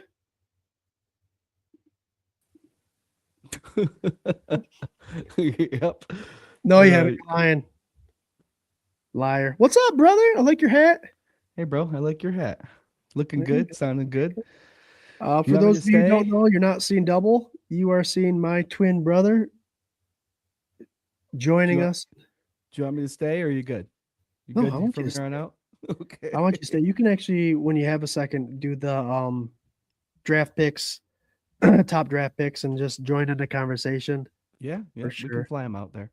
I do want to throw this out, Jared. I am using Stick to the Model, that's just doing wonderful because they're making the picks for me. I don't have to click any buttons, which is beautiful. Nice.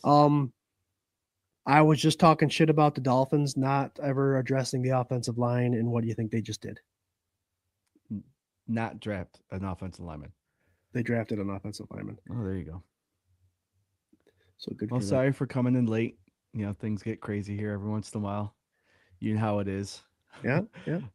Scott and I have been talking about how we're going to make this work all week, and um, kids practices were here and there, and Scott's like, maybe we were talking about it, and Scott's like, nope, show must go on. I'm going to show up. Just come in when you can. And here we are. A little later than I planned, but that's how it is, I guess. And we're here now. There you go. Jared, I have Caden Proctor, the offensive tackle that Miami just took, as my 27th power ranking. So many would say that was a reach. Might very well be, but obviously, if he's able to protect the quarterback and open holes for A-Chain, as we all say, that's the proof is there. If it works, it works. A-Chain's waiting for a new contract to be signed, I think, isn't he? Yep. So Who's yeah, on the Jared, you clock? see I'm using Stick to the Model. It's one that I've been using quite a bit. I love it because it gives you a bunch of options. They've been filling out information for me as I go, but I'm Okay. also using the mock machine over here. And I don't know if you've been watching the show, but it has highlights, and I'm able to Oh yeah, it's beautiful. highlights of play I've seen you doing it, bro. Looks good. So Looks this good. one is a YouTube from at NFL Film Room. Give them credit. But we got ourselves an Alabama tackle. Yeah, Jared, who big do you got? school. Do you have like a list of 4 or 5 guys that you think the Bills must draft if they're there, and if they're not there, then go ahead and trade out? So over the years of doing this, I've realized that after the third or fourth pick, everything gets thrown out the window for me. So through the mock drafts that I've done so far this year, I stay at 26. I haven't traded back or up. And usually there's not anybody there besides Caden McDonald that I would take. Boston receiver. Boston's been there a couple times. I don't know if that's what we want to go for first as receiver. I think we should look for linebacker or defensive line. But I just have to see what's around. There's a wish list, but I have to see what's around that 23rd, 24th, 25th, 26th, 27th pick, the 8 around that 26 to even begin to think about what's going on. I mean, I'm with you on that. I think the biggest example for me would have been the Dalton Kincaid pick. Did not expect him to be there when the Buffalo Bills were picking. Actually, they traded up for him.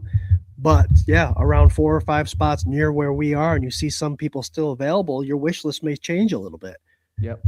Because reality sets in. We do all these mock drafts, and not everybody's going to be where we think they are. And when someone falls, quote unquote, it's nice to see that they're an option. Yep. Getting some love, Jerry. Hey guys. Doug Augie says, Gerard, what up? Yeah. What's up, Doug? Uncle I Jamie can't wait says, to see you in September bro? this year, buddy. Uncle Jamie says, what's up? And give me a lineman or a weapon. It's going to be a while.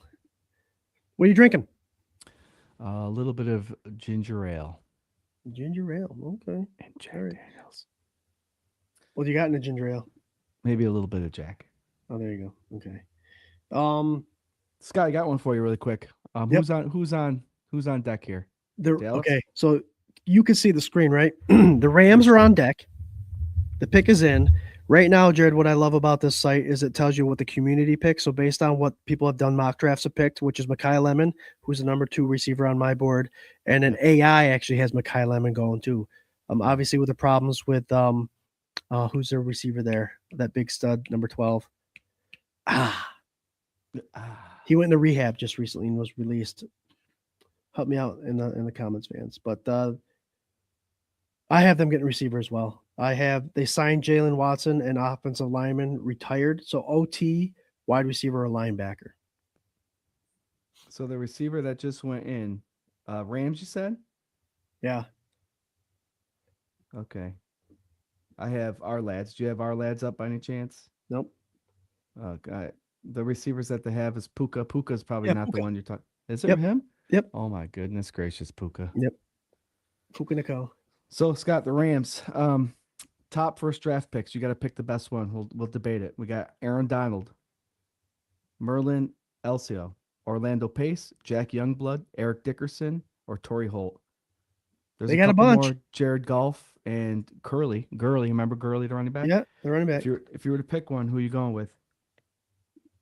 I got to go with the rushing title guy that set the record for most rushing yards in the season back then. Eric Dickerson. Ooh, yeah, I would. He was a threat. He was a threat, and then he got a weird trade to the Colts, and then he ran to the Colts, and he ran all over everybody when he was there too. I'm gonna have to go with Aaron Donald. I think I disagree with you. I think Aaron Donald has a NFL football championship under his belt, Right. so I think that adds a little bit to the purse there. Yeah, Dickerson, he was different. He was one of those guys who ran. You watch him run, and he glided so well. It didn't look like he was running fast until he was going by people. Right. He was one of those. We talked about the Chiefs earlier, or the Raiders earlier, Jared, and I picked out of all the guys, Marcus Allen. He was another one of those running backs that was upright when he ran. Those Yep. guys, when they run and they got that track pedigree where they ran track, they just glide once they get through the hole, and it's amazing to watch. Ryan Thomas, RT from the Thomas Take Sports Podcast. What's up, RT? Oh yeah. I'll tell you what's up with RT. RT is not too happy with this draft class. I'm going to tell you that. I don't think he's too excited about this draft this year because of the comments or the overtaking of many people saying it's not a good class. And I think he's fitting in that mold. So RT, you still feel that way? I know you felt that way this morning, but are you still feeling a little about this draft? My question to RT and anybody that's listening: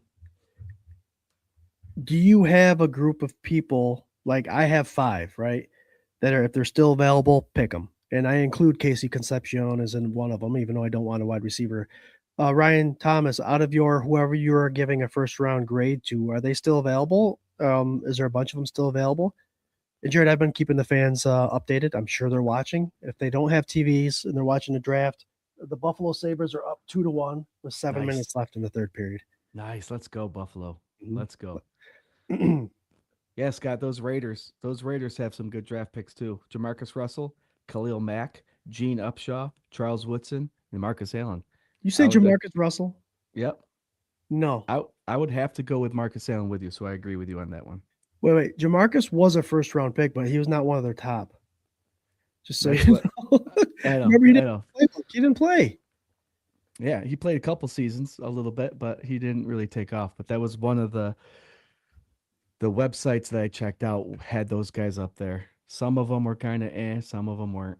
Some of them we'll get to a later talk about, like the John Elway and the Eli Mannings and stuff like that, who were picked by a team but actually played for different teams. But we'll get there eventually. All right. Well, the Rams just picked Jared. Apparently, they're looking for Stafford's replacement. I wanted to talk about quarterbacks this year. I thought only one would possibly go in the first round unless someone traded up within the 25th, 26th, 27th pick to grab Ty Simpson. But Rams just beat everybody to it by like 10 picks. Ty Simpson, Alabama. Many mocks had him going in the second round. Has been drafted by the Rams, which is going to throw everything up in the air because the Jets, the Cardinals, the teams that wanted quarterbacks that would come in and grab him. Now, what you going to do? Shocking pick for me. Big time shocking pick. Went a lot higher than I expected. But damn. Who would you expect them to go for? I wanted the Rams. Who'd I have for them? Did you say receiver?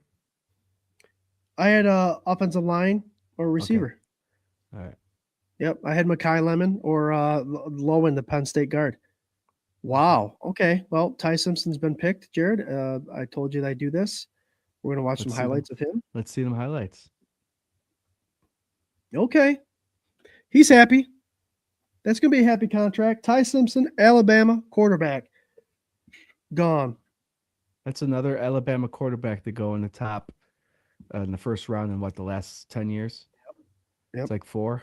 Jeez. I do want to give credit to the mockmachine.com.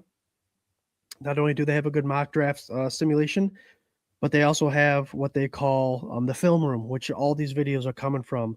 Mm-hmm. So I'm going to reference the mock room, but if you see the title of the creator of the film that come up on there, I also want to give them credit for these highlights.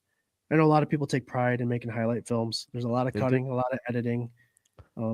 So yeah, some of these content creators, this is what they love to do. And as you're watching this, it looks like a good cut up.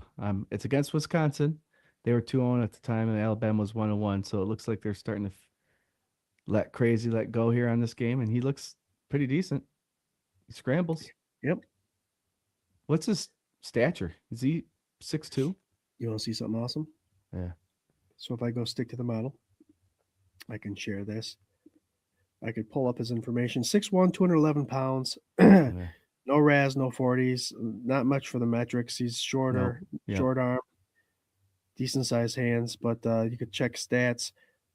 Not a lot of stats, 24 games, but 26 touchdowns to 5 interceptions. Not a bad ratio. But the 61% completion percentage, not the best. So again, I said it was a reach. Again, I said this is the weakest class wide quarterback wise that we've had in a long time. And again, I'll say 13th for Ty Simpson is a big time reach, but you get a team like the Rams who's got Stafford. You get a team like the Raiders who have Kirk Cousins. If you're going to bring someone in, you might as well have them mentor under those guys. So good luck to Ty Simpson.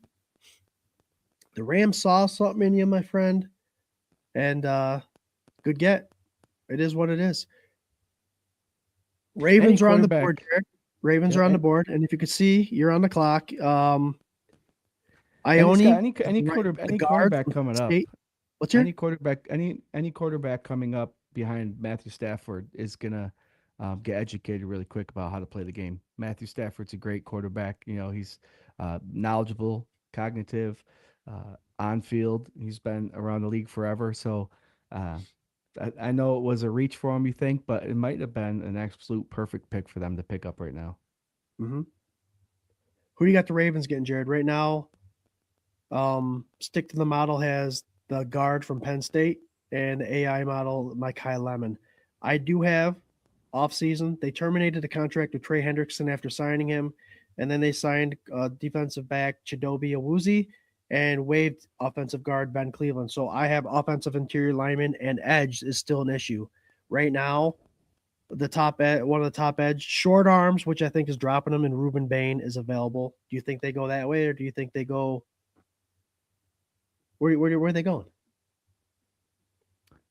You have to go offensive line. I think their offense has the ability to be explosive, but later in the game is when they started falling apart this past year, and I think half of that has to do with the line and keeping Henry. You know, Henry's a beast; he can run all over the place, but Lamar needs a little bit more protection. Even though he's a scrambling quarterback, he's getting older. He's going to have to start slowing down a little bit, you'd hope. But later in the game, when you get older, you get tired, and he's going to have some sort of line in front of him. I think they need to work on that. So offensive lineman, that does sound like a good pick. I agree. You got a MVP quarterback there. Whenever you have the opportunity to protect him, you do it. They got Zay Flowers as a receiver. They may need help there. I agree. But it'll be interesting to see what they do. All right, now I have Tampa Bay. So, Jared, there you go. They went with the offensive guard, Olavega Ione. Good call on that one. Good call on that one. Smart move by them. It's a great move by them. One of those teams that surprisingly missed the playoffs last year. So what do? Yeah. You start rebuilding and bringing in people that Jared, spell his last name for me. I got him. Never mind. Who's up next? Is that Jets? Football Junkies made this video for our offense interior lineman. I love Vega Ione. There he is, left guard. Who's next on the clock, bro? Next is the Buccaneers. I want to know what the Buccaneers did this offseason. They signed defensive tackle Rakeem Nunez-Roches, tackle Justin Skull, linebacker Christian Roseboom, who's a good linebacker for the Panthers, center Dan Feeney, and Levante David retired. So I have edge, linebacker, and cornerback. Defense for the Bucs. Yeah, I 100% agree. They have a good, obviously a great quarterback, Baker Mayfield. I know a lot of NFL fans started falling in love with him the last 2 years or so. Switching the team might have been the best thing for him, but he's proven to be a great leader. And then, Buka, McMillian, Godwin, receivers, threats. Tristan Wirfs was selected this past couple years. He's one of the guys that's one of their top drafts. I didn't include him in the survey here, but he was mentioned as one of the top picks. And since we're at it, let me ask you a quick question with the Buccaneers here. We have Mike Evans, first round, Leroy Solomon, Tristan Wirfs, like I just said, Warren Sapp, Derek Brooks. I got Derek Brooks. Sapp got is you. amazing. Mike Evans is amazing. They're all good. And you get teams like this that when you have that many first round picks that hit, you get kind of jealous of. When it becomes a discussion of who you think it is, that means the team's done well in the past. But Derek Brooks has got to be the guy, all pro. He'll be a Hall of Famer if he isn't already. I can't remember, but the guy just played with him forever. And he was a great leader and a captain on the team. So that's my guy. Yeah, I mean, you can't argue with that. I think Warren Sapp was one hell of a first-round draft pick too. A legit force up there on the line. A couple character issues after he left the league, but Derek Brooks has always been a standout linebacker, one of the best in the league when he played. So yeah, I would have to say he was probably one of the better ones. Hell yeah! All right, Bucks. Let's see. Yep, it'd be interesting. The pick is in. Jets will be picking Alright. next, and Detroit will be picking after that. This feels like they're going quick. Not bad. Not a bad pace. Not a bad pace. So what sport was happening today? With Everett Sullivan, who? We had Hadley Gymnastics Cool. throughout the week. As you know, we tried getting her to switch days and stuff like that, and how Everett's practices would fall, and things just didn't work out. We thought we had something close yesterday, and it didn't work out. But we still took her to a gymnastics. There you go. Yep, we're gonna be busy, man, for the next bunch of years with our kids in sports. So it looks like Uncle Jamie says they need to replace Levante David, and again, I keep fluffing up this stick to the model, but I can go ahead to the linebackers, and we could be a little picky about the linebackers. C.J. Allen's available, who's a Mike linebacker, 6 foot, 230 pounds, out of Georgia. Could potentially be someone there. He's my top guy, but 37th rank here. I do have him in my top 30, but I think it's a little early for inside linebacker. I'm not sure. I wonder if I can pick to see You're talking about the Jets right now? the war room. Look at this. I can go to the war room. Let me find the Buccaneers. This is such. Wait, no, the Bucks. Oh, the Bucks are picking right now. Yep. You Bucks are said the picking. Jets are next. Okay, gotcha. Oh, yep. So the Bucks have the 15th pick, which we're at, and they don't have another pick till pick 46. You see the Okay. site, Jared? Yeah, it's pretty cool. Pretty spot on. I did notice they're a bit behind on this area. I won't show you all this stuff. They're a bit behind on a bunch of stuff. They still have the Bills as a 4-3 with a 3-4 option. But I mean, I love this. It's easy to navigate. Tampa Bay has the 46th pick. And if you look at linebackers here, if you're going in order, they might have to trade up to get C.J. Allen. The other position I have for them is edge and corner. You're in Tampa Bay, you might as well give a guy that's already in Florida, Ruben Bay, that chance. He's slid. He's the number 6 overall. He's my top remaining. It may be time for Ruben Bain to disappear. Ruben Bain. What am I doing here? I lost my R lads. Oh my God. 13, 12 of you joining us tonight live. What's up? And Jared, I've been hitting commercials every time they go up for commercial. Oh, cool. Sabres are up 2-1. 2 minutes left. Ruben Bain gone. Good for him. I'm sure he was nervous. I'm sure he was nervous seeing himself slide. And here, Jared, I'll go click on Ruben Bain. This is what Ruben Bain's been dealing with. You look at his metrics. Look at his arms, his hand, his wingspan. Yeah, little. Yep. So that scares a lot of, especially teams that need edge, scares them a lot away. But he didn't fall too far. Glad he's gone. My number 6 on the list is gone. The next best available for me is Dylan Thieneman, the safety out of Oregon, but I don't see anybody that needs a safety quite yet. The Jets are now on the clock. And let me give you my spiel on the Jets. Jared, they already got edge rusher in David Bailey, top edge rusher in the league. Yep. So they already addressed that. I have the Jets, as a reminder, garbage fire. I actually don't have them on my thing anymore because I got rid of them. Get They could line. use a wide receiver opposite side, Yeah. Wilson. Wilson. Yep. Yeah. They could also use an inside linebacker, which they would be reaching for CJ Allen. And they're another one of those guys that I thought would trade up eventually to get a third first-round pick and grab Ty Simpson. So all those options are gone. So now if we want to talk about what Stick to the Model says, they got Jermod McCoy, corner, and Makai Lemon, wide receiver. I could see them going wide receiver opposite side of Wilson. I could see that. I don't know, man. What's your thoughts? I'm going to pull up Bain's highlights here. And we'll watch a little bit of Ruben Bain. But what do you think the Jets should do? I mean, they draft this early all the What's that? I keep putting my hand in front of the screen. I apologize. I got to use my other hand. The Jets keep picking this early because they don't address the elephant in the room, which is protecting their quarterback. Yeah, they have to go. If they go offensive line, I would think they would probably have to. I'd reach out and get an offensive line. They got to start making good picks like that eventually. If they pick an offensive line, AFC East, you better watch out because they're starting to make good decisions. But we'll see what happens. Geno Smith returns to them. Geno Smith was selected the same year EJ Manuel was. That's crazy. Isn't that nuts? Yep. But you see highlights of Ruben Bain here.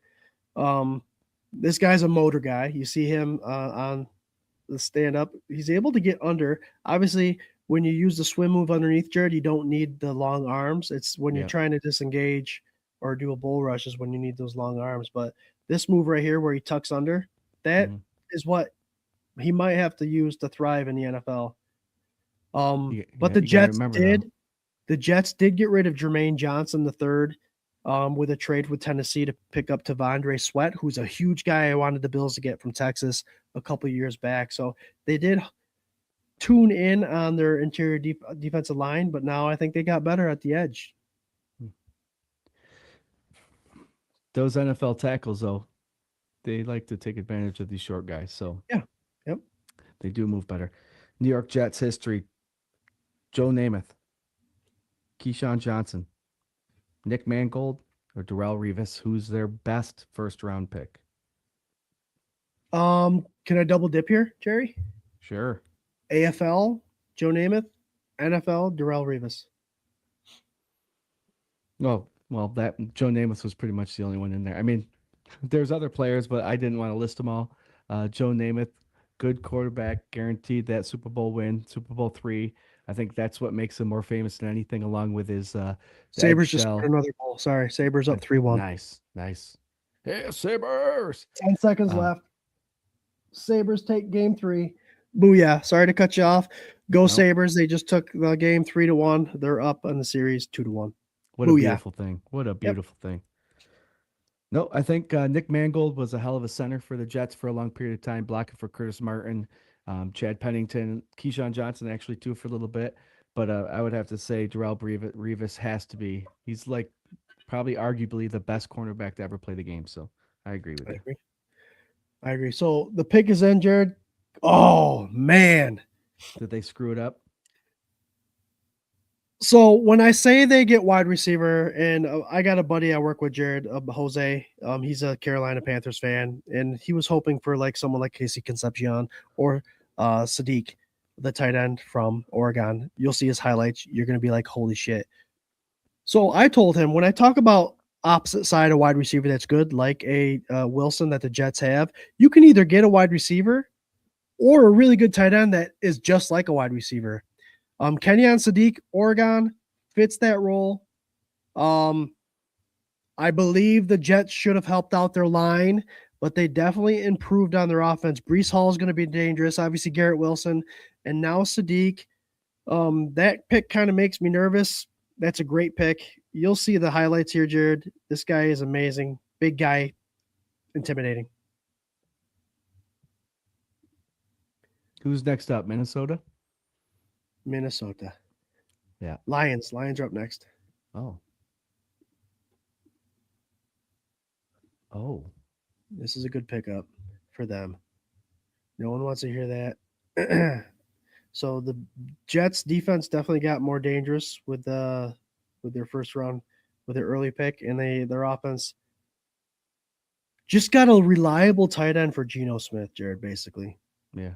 And with the way the quarterback room looks this year, Geno Smith may have been a really good pickup considering next year's quarterback draft is going to be pretty special. So they got someone they can rely on. They brought in Geno Smith in the draft when they first started. I thought he had a lot of growing up to do. He has done all that growing up, and he's a wonderful quarterback in the NFL, a nice, reliable guy. And now you just gave him a safety guy in this Kenyon Sadiq. Look at the size of this guy. He reminds me of a Vernon Davis. Yeah. Okay. Yeah. Well, look at deep seam down the middle, beat that linebacker in coverage. So it's He can eat scary that. as Geno Smith, obviously a guy that's been in the league for many years. He can make this kid grow up quick in the NFL. And then, like you said, next year's draft, you're bringing a quarterback to follow suit with Geno and learn from him. And, this could be a good connection for those two. Hopefully not. The Jets will screw it up somehow, but it's a good start. Doug Augie says 3-1 Sabres. Yes, everyone who's just tuning in, if you're tuning in and you're watching the draft and not the Sabres game, Sabres took game 3. They won 3-1. Next game again is obviously in Boston. They go 2-2-1-1-1. Good job. Good get. Oslan. Booyah. Love it. Love success here in Buffalo. Jamie Norson says we are 10 picks away. What do we need? And Jared, I think it's a great question for now. 10 picks away. Let me get my 24/7 Buff Pandemonium top 30 available. Out of these guys, and you can have your own thought, obviously. But out of these guys, I really only see, again, 5 of them that have round 1 potential. Is there anybody on our list here that you see the Bills could go after and that you would be happy if they picked them? Where's your list? You don't have it up yet. It's scrolling down the bottom. Oh. Oh. Oh. Oh. So I'll go over it. Dylan Thieneman from Oregon, the safety, I think is someone that he could be opposite side Bishop and handle that duty very well. The only problem is the Bills invested some free agency time into getting Gardner Johnson, Geno Stone. I think we're good there for a minute. So I would love to see Dylan there. I want someone to come in to start right away at 26. So Keldrick Falk is an edge rusher. Yep. Hakeem Messidor is another edge rusher. Avion Terrell is a corner. CJ Allen is still that Mike linebacker that's still available. Cassius Howell is a guy that is an edge rusher that could potentially go. What do you got? Plus, there's that list here that we got here of players that are still available.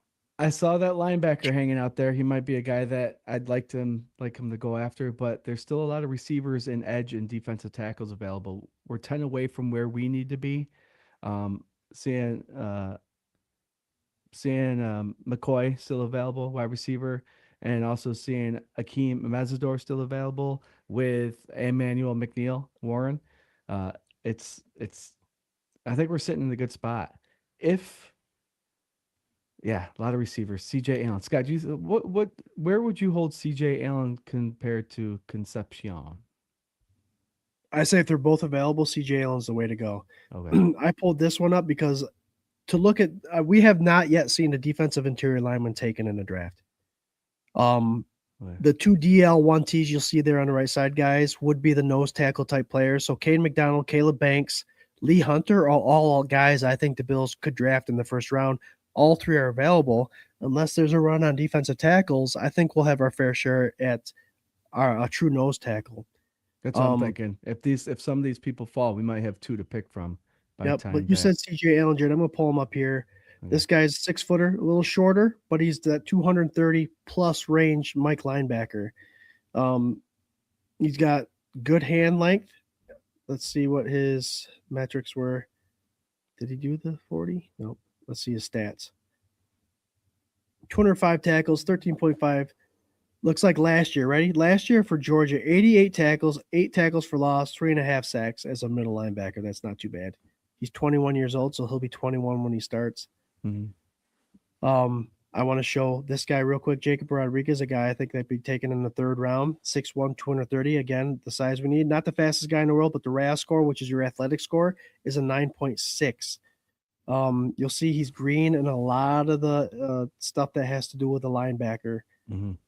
My thing is, Jared, he's a quarterback guy, so he understands offense. So that means he could probably read a defense. 291 tackles in 49 games, 22.5 tackles for loss, Yeah, that's 6 pretty good. sacks, 6 interceptions. I think you can wait. Yeah. So I know Buff Pandemonium's been a big excited about Caden McDonald. So to see him come to Buffalo would be great. But we'll see what happens. Would you shit your pants if a receiver was selected? Because there's still 4 or 5 good ones out there. So out of the receivers that I have, let's see which ones are available. Makai Lemon is a surprise that he's still available. Casey Concepcion. Those are the only 2 left that I have grade 1 rounds on. I think the Lions just picked a offensive tackle. Yes, Blake Miller, Who's next on the list, bro? Minnesota. So Minnesota. let me throw this out there. This is why some of these players are still falling. You have someone like, hold on, Jordan Tyson. I've seen him range from top 10 to 2nd round, Jared, because of his injuries. Ty Simpson, number 35 rank, you see there on the board, a reach for LA, but if they feel they got something in the backup for Stafford, there it is. So there's 2 picks, and Blake Miller right now, I did not have going in the 1st round. Another pick that is going to bump all these guys up our way. You got to be excited about that. And now you got to be excited about the fact that if there are certain positions that Bean wanted to go after, but there's a better player at that position, don't be surprised if there's a trade up. We will see what happens. I'm falling behind with these Vikings. Ready? Adrian Peterson, Randy Moss, Ron Young, old guy, Alan Page, obviously from the Purple People Eaters is 67. And we're going to go from there. Pick one. Pick one from the Vikings' 1st round picks. Randy Moss. Got to be Randy Moss. Super Bowls. Yep. Even though Yep, he they didn't got do it quite with the history. Minnesota. He's got the history. That's a healthy list you got there. But yeah, I like him. You're showing highlights of Blake Miller right now, offensive tackle for Clemson. Oh, and I spoke a little quick. Caleb Banks, my top ranked, I believe he's my top ranked defensive tackle, is now off the board. Oh, that was quick. Yeah, they're not messing around. They're going to make an early night of this. Yep. So that was there's for the Blake. Vikings? I guess I did have Blake Miller in my top 30, but that's not my 1st round grade. Caleb Banks I have as my 2nd defensive interior lineman. Caden McDonald is my number 1, so we still got him available, which makes me excited. Now you might see defensive interior linemen disappear. That's the name of the game, right? Yep. Who's the run? What's going to run with it?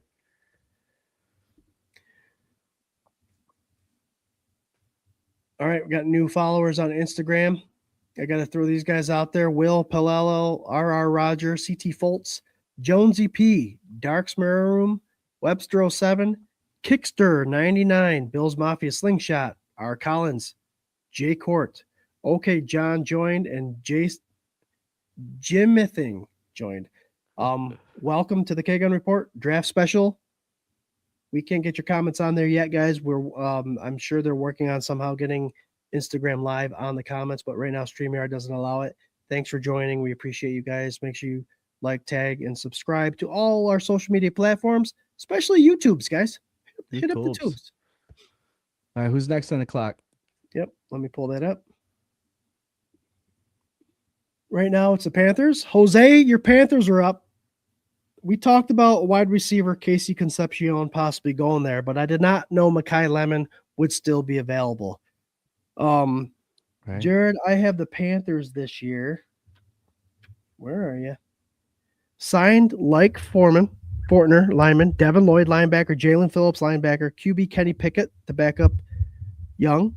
They released a defensive tackle and waived a defensive tackle. My needs, I thought they were going to get Sadiq, the tight end. So they're not going to go after tight end now. Defensive back and edge. I also hadn't given him a wide receiver. So if we're looking at defensive back and edge, Keldrick Falk is still available. Jermod McCoy is available. And if they did go Makai Lemon, keep in mind over the last couple of years, they've got Leggett, they got McMillan, and they also just signed Coker back. So they have 3 receivers. Do they make that more dangerous since Leggett isn't quite performing like they wanted him to? Who knows? Or do they hone in on their defense opposite side of who was their first round draft? Horn, and secure that. What do you think they do? Yeah, they could go either way. They're a team that's building still. I don't know if they want to go wide receiver. They have Leggett last year. 2 years ago. 2 years ago, right? And no, I would say defense wins championships. You have to go to defense. All right. I agree. I think McCoy's gone. Okay. Jose, what do you got? Call me up. We got the Panthers here, right? Ready? This one's going to be an interesting one. They haven't been in the league too as long as other teams have. So we have Cam Newton, Luke Kuechly, Bryce Young, and Christian McCaffrey. I'm going to go with a name you don't got on there. Julius Peppers. Julius Peppers? Yeah, okay. Did he go to Super Bowl with Del Home, right? I think. Yep. Yeah. So no, okay. I those are great names. And some of the Luke Kuechly, obviously one of the best linebackers in the league, but Julius Peppers was one of those guys that when defensive edge rushers were that tall Javon Curse type guy, he was that guy. Yep. Love Julius Peppers. I think he's their best first rounder. Okay. All right. I'll give you that. Cam Newton might not agree, but hey. I don't care about Cam Newton. Julius Peppers never gave up on a play.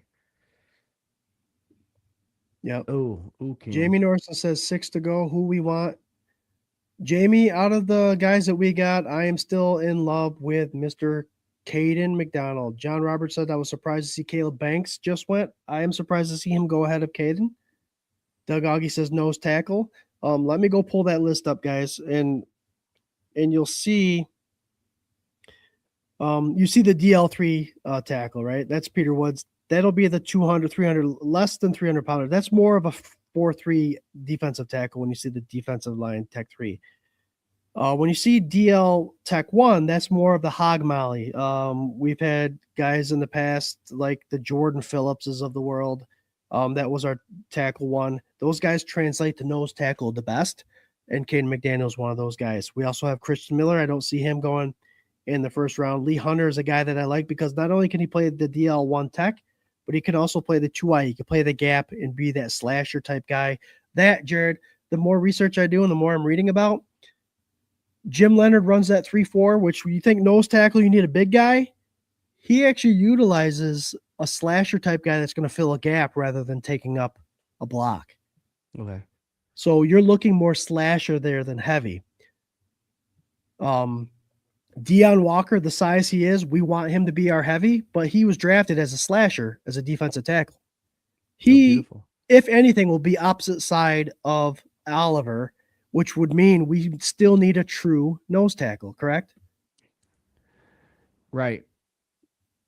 Like a not a slasher, but a heavy. A heavy. Is that what you're looking for? Yeah. Yep. Because these guys are big, they're gonna be get winded. You want somebody that can fill the gap, but on some occasions you want somebody that can take on the blocks. Mm-hmm. Oh, my screen just moved, which means it was drafted. Who would they draft? Oh. Did you say you ran a commercial lately? Offensive tackle Monroe Freeling. Yeah, told you they're gonna go for the offensive line. Did you say that? Yeah. Stop. No, I said defense because I said defense wins championships. All right, Jose, that's not a pretty pick, but it's protection. Yeah, I would say it's probably a good pick. Again, they have receiving threats. They have a great quarterback there, learning the ways coming up. They have to have protection for him, so it's a good pick. It sure is. Okay, who's up now? Hold on, let me go get a highlight film because you got to show them. What commercial you want out there, brother? You pick. Eeny, meeny, miny, mo. Here's Monroe Freeling, offensive tackle, Georgia. Panthers just got him.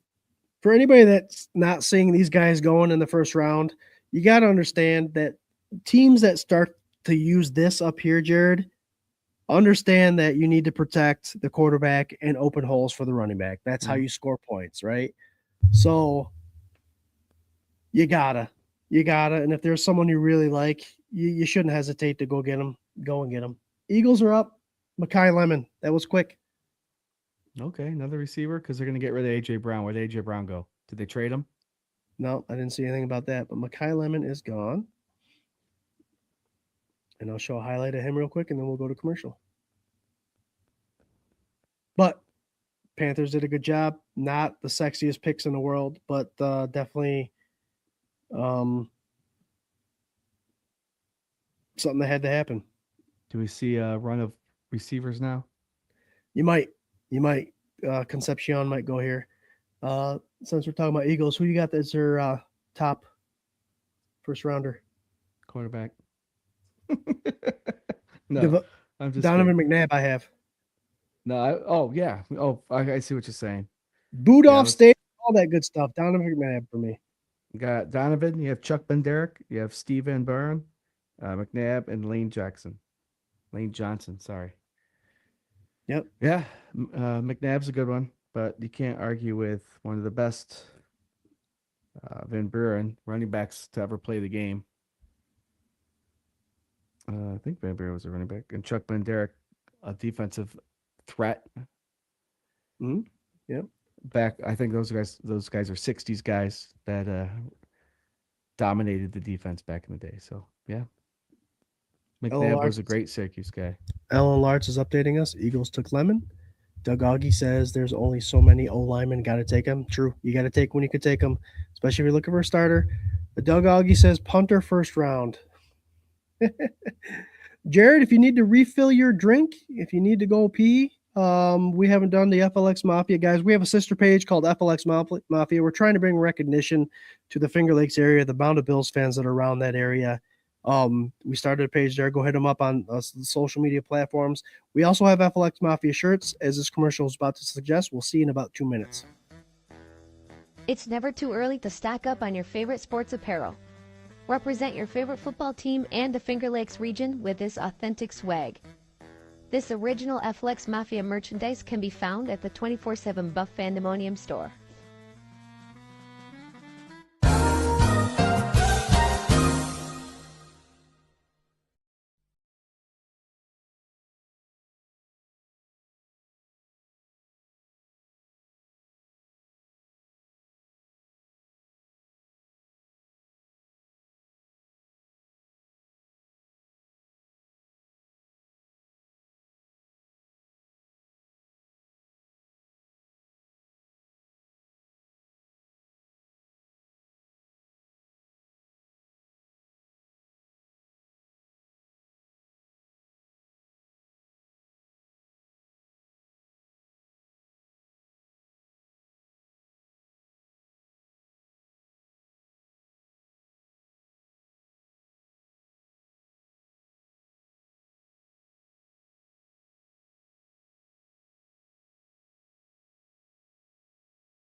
Right in the heart of the Finger Lakes, Phelps, New York, two local favorites are bringing people together. At Ellis and Lisa, it's all about flavor. Finger Lakes' finest wings, fresh made pizza, and the kind of quality you don't just find anywhere. It's something you come back for. Then just down the road, step into Dirty Jack's Tavern, a true local hangout. Cold local beers, a welcoming atmosphere, and a place where everyone feels at home. Owned by Andy and Lisa Mattoon, it's more than great food and drinks. It's about community, connection, and supporting Phelps every day. Come for the food, stay for the people, be part of something local.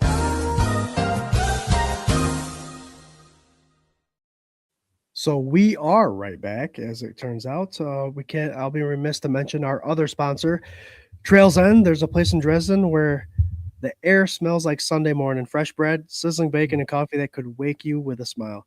At Trails End Restaurant, comfort food isn't just a menu item, it's a promise. Hearty homestyle meals made with fresh, quality ingredients, pies made that very morning, and folks who greet you like family, even if it's your first time through the door. Stop by Trails End Restaurant today, Route 14, Main Street, Dresden, because sometimes the best trails lead you home. Jared, I keep telling the people about the burrito. I can't tell them enough about it because I've never had it. Explain. It's not like your typical little burrito that you find at McDonald's that has some eggs and peppers and onions in it. No, this baby is about 5 times the size. It's got 2 or 3 hash browns laid on the bottom. It's got your eggs. It's got whatever other meat you want, sausage, cheese, and it's packed full. Every bite is flavorful and greasy with that potato on the bottom. And they give you a little cup of salsa if you want it, a little whatever else you want to put on there, and it's just delicious. It's a meal in itself. I like to go to restaurants and leave full, and I do when I went there. Very cool. And let's talk about our other sponsor, Otis and Lisa's and Dirty Jacks. Dirty Jacks, a bar right around the corner in Phelps, New York. It's a very comfortable space. They're growing more and more every week. I'm friends with Andy and Lisa. They do amazing stuff there. And if you're hungry, you can order from Otis Lisa's, or if you're not about the bar scene, you can just go right to Otis Lisa's. I absolutely am obsessed with their wings. They have gourmet, original recipe wings, many to choose from. We have a sponsored wing, the Pandemonium, which is a mild buffalo with some Parmesan, some special sauce on there, special seasoning. And it hits just right for everyone. I know, Jared, you get that a lot because the kids can tolerate the mild barbecue, the buffalo, but it does hit. And I'm a fan of the Yao Mings as well. Do you have a fave? Yep, the Pandemonium. We like those at Josh Allen's too. They're a good wing as well. Lao Ming, we've done that a couple times with each other. The kids love that. But the Pandemonium, Hadley, we just got wings from another pizza place this weekend, and they got a sweet sauce. And Hadley, my daughter, she's 7, she asked if they were like the Pandemonium, and they do kind of have the sweetness of that, but they were no match to them. So even my 7-year-old daughter craves those Pandemonium wings. All right, guys, we have. Did I show highlights of Mackay? I don't know. Might as well throw it up there. Steelers have the pick. It is in. It looks like Jerome Bettis is announcing it. Here's some highlights of Mackay Mackay Lemon, who was just selected. But I'll go back to stick to the model. All right, Joe Green, Terry Bradshaw, Franco Harris, Ben Roethlisberger, T.J. Watt, Lynn Swann, or Alec Fenica. For Steelers? Yep. I wrote down the list of my favorite, Jared, and I gotta go. Oh, Mean Joe Green. Yeah, Easy. Me too. Yep. Easy, Mean Joe Green. So they went with Max Ehinecker. He's an offensive tackle, and like Doug Augie said, I believe it's Doug or Uncle Jamie said, if you need a lineman, you go get him now. Not in my top 30, I don't believe. But again, who's the judge? If you need a lineman, you go get one now. I'll pull up some highlights for him. Iowa. No, he's Arizona. Let's go Max. I'll find Max. And then, Jared, the next team that's on the list is the Chargers. Mm-hmm. But here's your offensive tackle that they just brought in. Chargers signed Cole Strange, obviously a weird pickup from the Patriots back in the day. A reach. Yep, they grabbed Trey Lance, Desmond Perriman, Delvin Thompson, Trevor Penning, Keaton Mitchell running back, Alec Ingold fullback, which is weird. Tyler Baidez, released Disley tight end, Mekhi Becton, a tackle in Savayam Washington, a center in Bradley Bozeman retired. My needs are offensive line, which would be weird if another offensive lineman gets taken here, which would be a lot more than I had on my board. Edge and defensive linemen. Yeah, they just got Tomlinson, Dalvin Tomlinson, who's a nose tackle. But to add to that would be good for them. And also edge. Yeah, I could see that working up their front there. And Khalil speaking of Mack's Tomlinson, I have still there. that LaDainian Tomlinson being their number 1 pick overall in the first round. Yeah, I mean, Philip Rivers, Junior Seau, Tomlinson. Yeah, Junior Seau. What a hell of a middle linebacker back in the 90s. He was a legit stopper. He was a force to be reckoned with, a great leader on and off the field. Unfortunately, we lost him early, but he'll have that legacy in NFL that will carry on for years and years. And if you don't know that name, youngsters out there, go look up Junior Seau, linebacker number 55 for the Chargers. I think he only played for the Chargers his whole career. He was loyal to his team, his teammates, and scary middle linebacker, Junior Seau. Well, Junior played for the Patriots too. Yeah, At the end of his career. Yeah. So the Chargers are up. The community has Caleb Lomu, which is another offensive tackle, not on the top 50, not even on my top 30, and Casey Concepcion as AI, and I believe that's because he's one of the top remaining guys left. So AI's got top remaining, best available. Community, the fans, the people that take their time to do these fantasy drafts have another lineman, followed by Peter Woods, who's the defensive tackle, but a Tech 3. Hey, who's the next running back available? You think so? They have Omarion Hampton, Jared. They just grabbed him last year. He's a really, really good running back. Right. But Jadarian Price from Notre Dame, cerebral guy, more physical than Jeremiah Love, and then Mike Washington, a guy that ran a 4.340. Okay. You think running back, huh? Well, the offensive line's been revamped a little bit. Looks good. Quarterback's obviously good, putting up numbers year in and year out. Quentin Johnston's upcoming. McConkley, obviously, he had a great stellar year last year. Add a running back. Defense or running back for sure. All right. Yeah. Bud Dupree still on Edge. Khalil Mack. They just grabbed an edge. Akeem Messidor from Miami. Not a bad pick. Let me pull up his highlights for y'all to watch him. For Yins. Another edge rusher. Reminds you of the edge rushers that were taken with Jalen Phillips and Rousseau. They're for Buffalo and Miami. The Cowboys are on the board. But here's highlights from Akeem Messidor. You could say Yins, Scott, because they're in Pittsburgh. Yins? All right. So Cowboys. There you go. Jamie Norrison says 4 to go. Who do you want? Don't want to see a trade back, Concepcion or McDonald. I think there is enough players available in my mind for a trade back. I know y'all don't want to hear that. Mm-hmm. But what do you get? What do you get for that, Scott? What do you get if you trade back for that 26th pick? It depends. I think Seattle wants a running back. I think they want that, and they're at 32. So we may not even leave the first round. We may be able to stay back in the first round and then come up and get that Jadarius, whatever, I can't remember his name, from Notre Dame. So we could go far back as that. But if what the else Cardinals you get for that? What else you get? That's what. But the question is, if you go back to 32, and you'll get a third. So we don't have. Okay. Anyway, we get a second somehow. Yeah, we'll get the second. We'll get whatever second they want to trade back to. Okay. So I believe the Cardinals are 34th. So we'll get the second pick in the second round. Plus we'll get a third. Cowboys are up. Ed Too Tall Jones, Troy Aikman, Michael Irvin, Emmitt Smith, DeMarcus Ware. Still Emmitt Smith. Jared, earlier before you joined us, the Cowboys got Caleb Downs, which is a safety. Yep.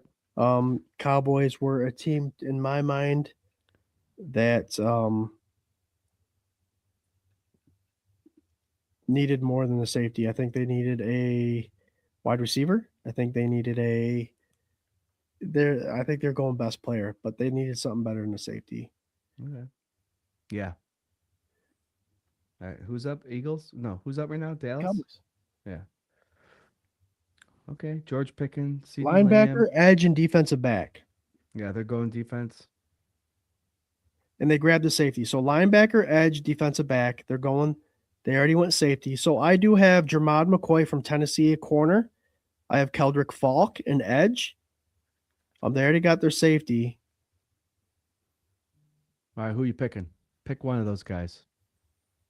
Or they go on opposite side, a wide receiver. I know they have Pickens who's giving them a hard time. Mm-hmm. They may go size and Denzel Boston. So I'm going Denzel Boston, who's going to be kind of throw off this whole wide receiver thing. I'm going to go Denzel Boston or Keldrick Falk. Okay. So for the rest of the night, Scott, I want you to pick one person so I can clip these babies and put them on social media when you get them right for the rest of the night. I will learn social media. Social media. All right, Jerry, You gonna throw that one up there? No, I'm gonna throw this out there. We're on all social media platforms, but don't let me tell you.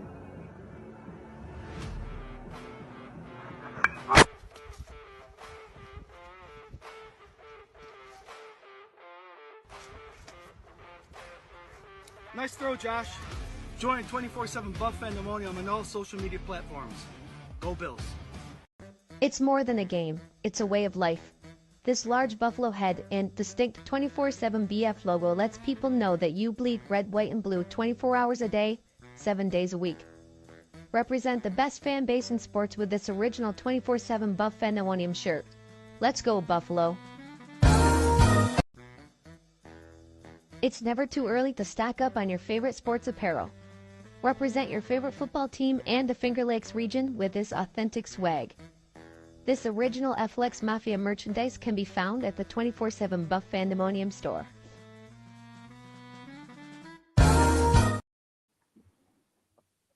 Couple commercials brought to you by 24/7 Buff Pandemonium, part of the Buff Fan Base Network, sponsored by 26 Shirts, 26shirts.com. If you haven't been there, helping Western New York families all over the place. Not only when you go to their website, you buy their merchandise, you're helping out families, but there's a story involved. So I always tell people scroll to the bottom so you know what you're giving money to.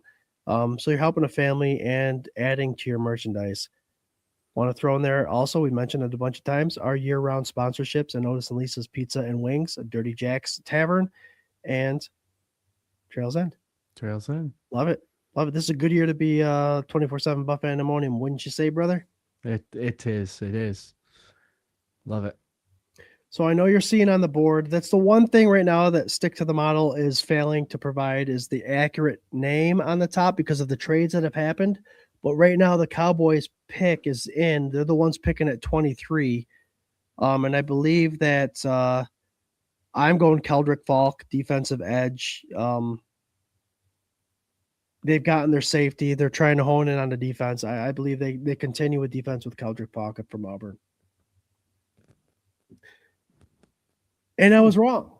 They went edge, but Malachi Lawrence from UCF. I just saw that. I was like, wait, he's reading the wrong name that I'm seeing over here on my phone. But the beautiful thing that we have here is I also am on the mock machine, and they have a film room, guys. They have a good mock draft situation here, but they also have a film room where you can upload these videos on the spot. This one's sponsored by at NFL Film Room or created.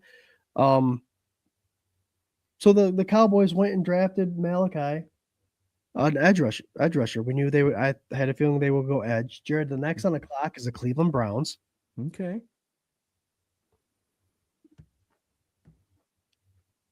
They probably got a wide open book for who they need. Cleveland already drafted. They drafted Spencer Fano, an offensive tackle from I believe it's the Utah. It's already on our lads too. Look at that. They are on point tonight. Yep. I have wide receiver, offensive tackle, which they already got, and quarterback. I don't see them getting a quarterback. I'm going to refuse to say there's going to be another quarterback drafted in the first round. So I'm going wide receiver. Casey Concepcion is gone. Is that who you think it's going? Yep. Okay. All right. Okay. I mean, they have a decent defense. That's probably what kept them in some games this past year. It's the offense that struggled. Shadir Sanders is going to have another year under his belt. We'll see if he improves. I know a lot of people were happy to see him learn a lot of things this past year. But yeah, Jerry Jeudy, if you ask Oh my gosh, what's his name? Steve Smith from the Carolina Panthers, what he thinks about Jerry Jeudy. He will not have kind words. Jerry Jeudy apparently needs to grow up and be a man, but we'll skip over that. And yes, I would think Isaiah Bond, they got him last year, right? He fell because of character issues, right? Or was it an injury last year? It may have been both. Okay. So yeah, we'll see. Or do they give someone opposite side of the edge of Garrett and go with Keldrick Falk, a guy that I think is slipping a little bit, edge rusher from Auburn. He's still available. So yeah, I mean 6'5", 276-pounder. Metrics are 4.6 40-yard dash, Jared. He's 20 years old. Can you imagine that type of speed coming out the edge opposite of Garrett? All right. Is that your pick? I'm going with both. Casey Concepcion is in danger, and so is Keldrick Falk from Auburn. We don't even need to discuss the Cleveland Browns' best draft pick, right? Jim Brown all the way. Jim Brown. There you go. You want to know the other ones, though? Fire away. Eric This is Turner. one of the 5,000 quarterbacks. Don't mention any of those guys. Bernie Kosar, obviously. Eric Turner, great safety that played in the 90s. Mhm. Jim Brown, obviously, that's who we're giving it to. Ozzie Newsome, great tight end. That, yeah. Some There you great go. players in Cleveland history, but you can't vote past Jim Brown. Right. Uncle Jamie says if we trade back, I'm going to bed with nightmares. Doug Augie said, did Concepcion do a 30 visit to Buffalo? Look that up for me. I got too many things clicked on here. Yep. Dean, you Trying to figure out- watching? Did Yeah, I'm trying to Concepcion- figure out what Dean did. I think the top two receivers Dean had on his list did visit, and I think Concepcion was one of them. Okay. Don't quote me, but I think that's what he said. Yeah. We're getting close. We're getting close. I'm getting excited because there's a lot of people on the board still that I'll tell you what, I am updating my power list and I'm going to go ahead and save it and throw it on there. You're going to see the list come down below. The players I have on my list that could still go to Buffalo is Dylan, the safety from Oregon. I like that pick. I think opposite side of Bishop would be an amazing thing. You'll see CJ Allen, the linebacker, is still there. Cassius Howell, edge, dangerous, still there. Caden McDonald, again, our true nose tackle, is still there off of my list. I know Uncle Jamie said if we trade back, he's going to have nightmares, but with those amount of people still left, it's looking like it's going to happen. It really is. Unless there's a guy that they really, really want, that they want to get off knowing that he might be going early or soon after. Jared, is there any position that will be drafted and you're going to be like, why did we do that? Obviously, we're not getting quarterback, running back, but is there something that we do need on our roster, but you would be surprised if they went ahead and jumped in and got it?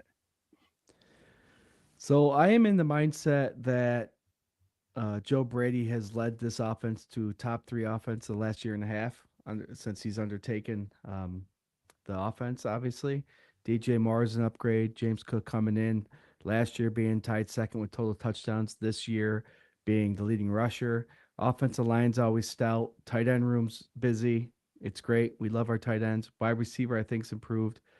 I'm going to say if they go anybody offense, to be honest with you, would be shocking to me, even though our new head coach is an offensive coordinator. So I would hope that they go defense somewhere. Yeah, right. I agree. And then even to narrow that down, I think if they went corner, I believe that's something we addressed later on. But if they went corner, we already have Harrison, we already have Benford, we signed D. Alford, and we have some backups. I want someone that's going to be immediate starter. So of all the positions we already have that's taken care of, maybe guard. I'm okay with guard, but I think the best guard in the draft is already taken. So if we go corner, I might be upset because I think I have a bad taste in my mouth from Kaiir Elam, if I'm going to be completely honest with you. No, I agree. But Maxwell Harrison kind of added the good flavor when he came. To be perfectly honest with you, All right, Okay. Swank's gonna be upset about this, Jared. Casey Concepcion. Concepcion is now off the board. Chicago. I have a bunch of where? Chicago fans. To Cleveland? Cleveland took Casey So Concepcion. that's even more sour for Swank because Swank hates Cleveland and He they loves just took his Concepcion. guy. Scott, to add on to that really quick, the fact that Gregory Russo now is an outside linebacker instead of defensive end, that might add to edge for us. So we'll see. Are you comfortable with him playing outside linebacker? I mean, Hell yeah. Yeah. I mean, I've mentioned before that he's the only defensive change that makes me nervous. for coverage wise, Yep. but then you can have him be the guy that's bumping on overs and unders too, that could be coming in no matter what anyway. Okay. Or send him on blitzes. He's got such a wide span. I know he makes you nervous on coverage, but those arms can get up and knock balls down. If he's a half second too slow, he could still get out there and knock a ball down. All right. Doug Augie says, "Damn it." Jamie Yep. Norson, Uncle Jamie says Concepcion is gone. Doug Augie, Concepcion. Uncle Jamie, Swank's favorite team.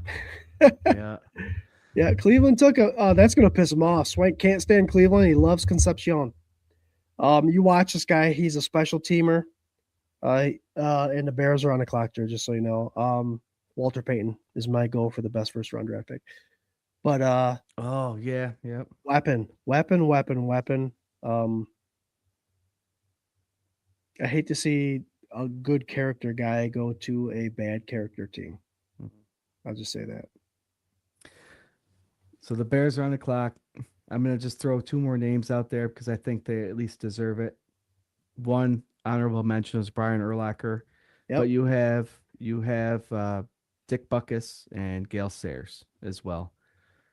Hard. In my mind, Walter Payton is Mike the number one. Mike Ditka's a good one too. Yeah, Mike Ditka's tight end. My mind, Walter Payton is the answer, but if Gail Sayers never blew his knee out, he'd be the number one. Oh hell yeah. Bunch of Bears fan. Ryan Lordy. Dave Cruz, one of my good friends, big Bears fans. Bills are on the clock apparently. Bears just picked, so the Bills are on the clock. Yep, Bears pick is in, so I haven't seen that through. So you're ahead of me. Bears signed Jack Sanborn because they lost Tremaine Edmonds. They traded away to the Patriots Garrett Bradbury, their center. I have needs as edge, defensive tackle, and defensive back. Now, one of the There it better is. defensive backs that remain is Jermod McCoy from Tennessee, 16th ranked guy. Still there. I wouldn't doubt at all if they went that way. I have him as my second guy still on the list. Might go that way. Keldrick Falk is still available at edge. Do you still think that the Bills are going to trade back?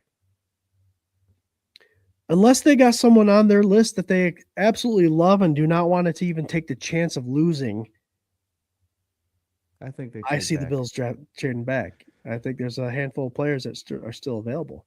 Their Mike linebacker, their edge rusher, their defense their nose tackle, still available. How far? You said back. If they trade back, you said 32, right? You think I they're see still gonna be- them. Let me pull this and I'll show you on my screen because I can do this. You see that the Cardinals here have 34. I think that's a Oh. trade partner. Obviously, we're not going to trade within division, but trade partner. Seattle needs a running back. I think they can sit pretty and get the running back. I don't see anybody else moving. Oh, But Arizona potentially is a trading partner, and so is Houston because I think Houston also has a second. Yep, two rounders. So Arizona possibly or Houston because they have 2 second rounders as a trade partner. all right. Let's see what happens. I'm very pumped about the people that remain on the list. There's nothing not to be optimistic about the people that are on there. Now, for me, if it's one of the guys that I think out of my 5, maybe even stretch a little bit. If it's a Corey just said position I something. want, I'm Hold excited. on. Corey just said Bills traded to Texans. So you got that right. So they bumped to 28. 28. So they remain in the first round, Jared. So they must have picked somebody up, right? They Another got draft another pick? draft pick. All right, perfect. To move back 2 spots. I'm okay with that. Caden McDonald, is this what's gonna happen? I'm telling you what. Oh man, I'm getting excited. Yeah. Yep. Okay. Relax, Bills Mafia. I know we're excited about this, but we have someone at the draft. Jared, what's his new Bill's hood. Bill's Hood. Yep. A new super fan, along with Buffalo Spartan, good friend of ours. This is Sparta. Mafia. Mount up. I can't yell. The kids are sleeping. Our buddy Corey, big Bills fan. He wanted to be part of the super fans, so he went with Red Hood. He went all out. He looks good. He looks good. Looks great. He's with the help of AI, he's got himself a comic looking ass self. I mean, it looks sweet. Let's hit the comments. This makes her breaks me. The Brandon Cause. I'm sick of it. This makes her break. Okay. All right, Uncle Jamie. He's tired of waiting. So Clock. the Bills won't Bills trade out. trade pick, Corey. Thanks for that. We moved back to 28 for Houston. They won't trade out from that, right? They're going to stick at 28 now. Yep, they're going to stick at 28 unless someone else gives them more for 28. Jamie Norson says no. Doug Augie says womp. And Jamie says nailed it. I'm okay with moving back. Dylan Thieneman, our safety is gone. Okay. I'm okay with that. That's what they wanted. Keep this in mind, Kilgore. Jalen K. Kilgore later in the draft. Just saying.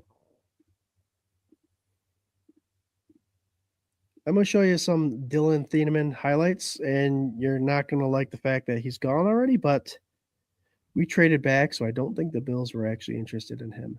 Let's go here. I'm liking sometimes the draft plays out to where it benefits the Bills, to where they can. I'm just glad, Jared, that they didn't drop out of this first round. Oregon, well, here's Purdue highlights. He started there. He transferred portal to Oregon, but he's a ball hawk. Guy flies to the ball. He's fast. I believe he ran a 4.40. The Bears can be happy with that. I believe they did that because they lost Byard, their safety. Hold on. Let's see if my memory serves me correct. They signed Jack Sanborn, released Tremaine Edmonds, traded away Garrett Bradbury. I believe, yeah, I think the old Tennessee Titans safety there, Byard, was also with the Bears. So it says Buffalo has the next pick, but they're obviously ahead of us, which would mean Houston has the next pick. Some impressive theme and highlights. Yeah, let's see what happens, man. Obviously, the Bills are comfortable moving back 2 spots. They picked up a couple draft picks, some stock. Oh, gosh, who are they going? Who are they going, brother? Don't know. Corey wants us to send him a link. It's quiet there. It's not going to be quiet there for long, Corey. Come on, man. Is there... Can you add them in another box? It could get crazy. It might be loud on here. You know I can. Yeah, I know. Boy, oh boy, I tell you. All right, so who's on the clock? Texans. Kareem Jackson. Will Anderson. Derek Stingley. Dwayne Brown. Andre Johnson. DeAndre Hopkins or J.J. Watt? You got to go J.J. Watt. Texans, right? You're going? Yep. What do I got? I know you. I like Andre Johnson, wide receiver. That's who I got. He's a beast. Can't argue that. But J.J. Watt was also one hell of a defender there. So I'm going to go J.J. Watt. You can have your Andre Johnson, but J.J. Watt's my dude. All right, so I have some for the Bears. I think I'm very good. Look at those fools. Do not reveal anything. We are doing all right, I'll turn so you can't see it then. He must have got hot underneath everything. Buffalo Spartan. Corey, what's up, guys? You having a blast there at the draft? What's up? There you go. Met some friends there. Bills Mafia. We walked out away from everybody, so we're watching it on the screen instead, like you guys. But it's just live. So we get it a little bit faster than you guys. So who do you got live? Who's picking right now? Miami, 3:34 left on the clock. Okay. Who did the Texans get? We'll get that out of you. The Texans, I don't. Texans traded Yeah. with They traded- Miami. Oh, okay. So they trade. That's crazy how they do that. So Spartan and Corey. Apparently, this draft, Jared. I don't know if you saw that. They- No. The Texans. They're announcing the Texans pick right now. Oh, Yeah. Okay. So You missed that part. Corey and Spartan. They didn't allow helmets in this draft this year. No, we would have been one of the first 40 or 50 I can't people hear in the anything, so draft. if you guys can hear me, Like literally one of the first 40 people in. And they waited till we were about to step in the gate and said, "Hey, can we talk to you for a minute?" "Yeah, by the way, you can't have helmets." I was like, "No way." Yeah, that's a nice little. playing stat. my gym. I'm sorry. All right. So you guys are breaking up quite a bit. Love you guys. Glad you tuned in. Don't ruin it for us. I think you will when it happens. So we're gonna keep this going. Spartan, Love you, boys. Corey, I'm excited Yo. about your new super fans thing, man. That's excited, brother. I know. I'm kind of set. Tomorrow they'll let us wear it because it's the Superfan Summit. But today, so now I just look like I'm actually rocking the Last Ride shirt. So Nice. I had All right, to boys. represent for you guys. All right. Enjoy yourself. We love you guys, and we'll talk soon. All right, I love you guys. I'll tell you in the comments who the pick is All right. because it's about to come in where we're at. Oh, bye. Jared, you couldn't hear anything?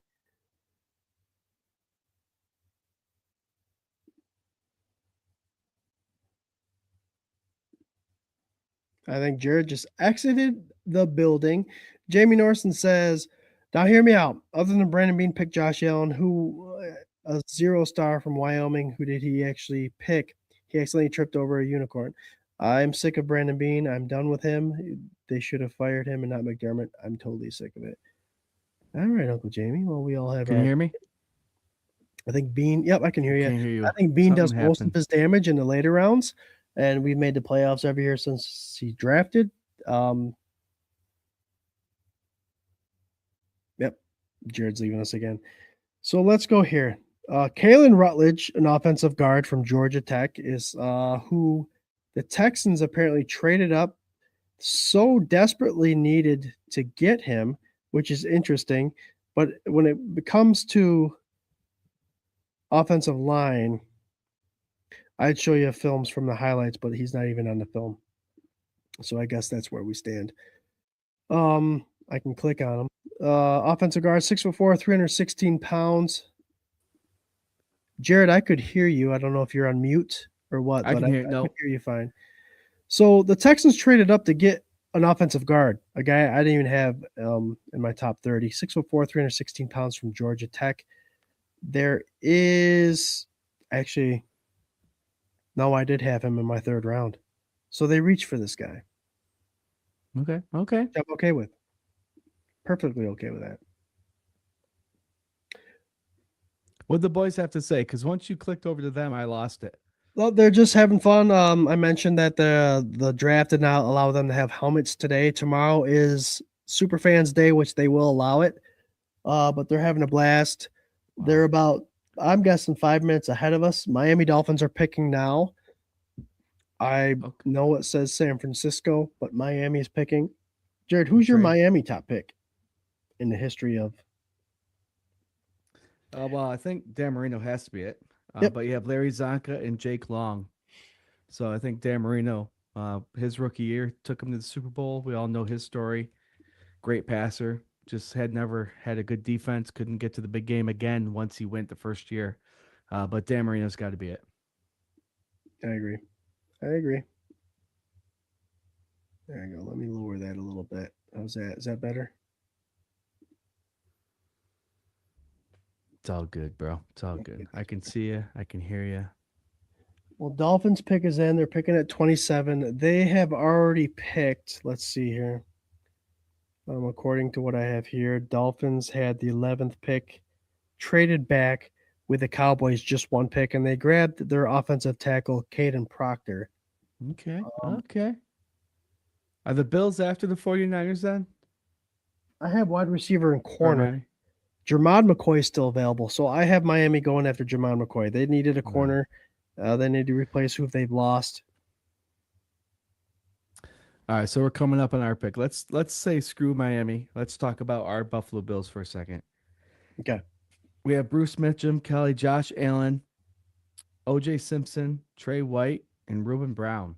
Who's your guy, Scott? I know who you're gonna pick. Bruce, Oh, you didn't go with your man, Jim? all-time sack leader, man. You got to go there.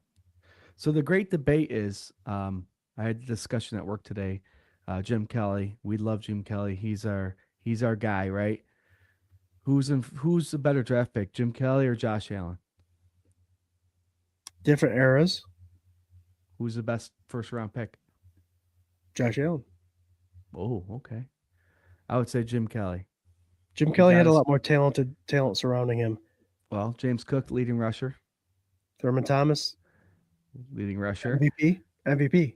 Yeah, they both had right. True. They both have stellar line. Both have stellar defensive or tight ends. Jim only took thing him to that's 4 different- Super Bowls. I mean, I guess that's the notch you can give him, right? Yeah, with Don Beebe, James Lofton, Andre Reed, all those guys. So he did have characters there to throw to. Josh Allen really hasn't had that yet. Besides Stephon Diggs, we'll say. So Miami's up. They lost Jalen Waddle, Tyreek Hill. The reason I'm going back to this because it's a division rival. They also gave us Chubb. Are they going to replace Chubb with Keldon Falk? They lost a bunch of corners. Are they going to go after the guy that's dropped in Tennessee and McCoy?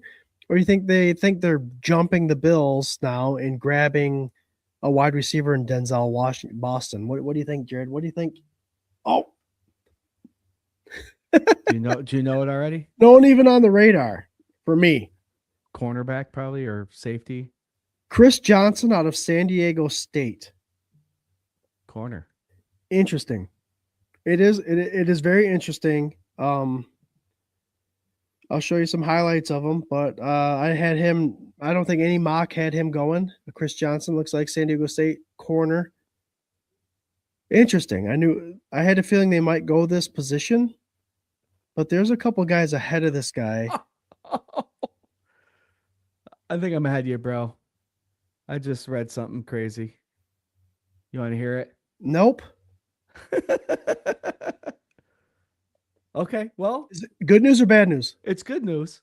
It's good news. Bills trade their 28th pick to the Patriots.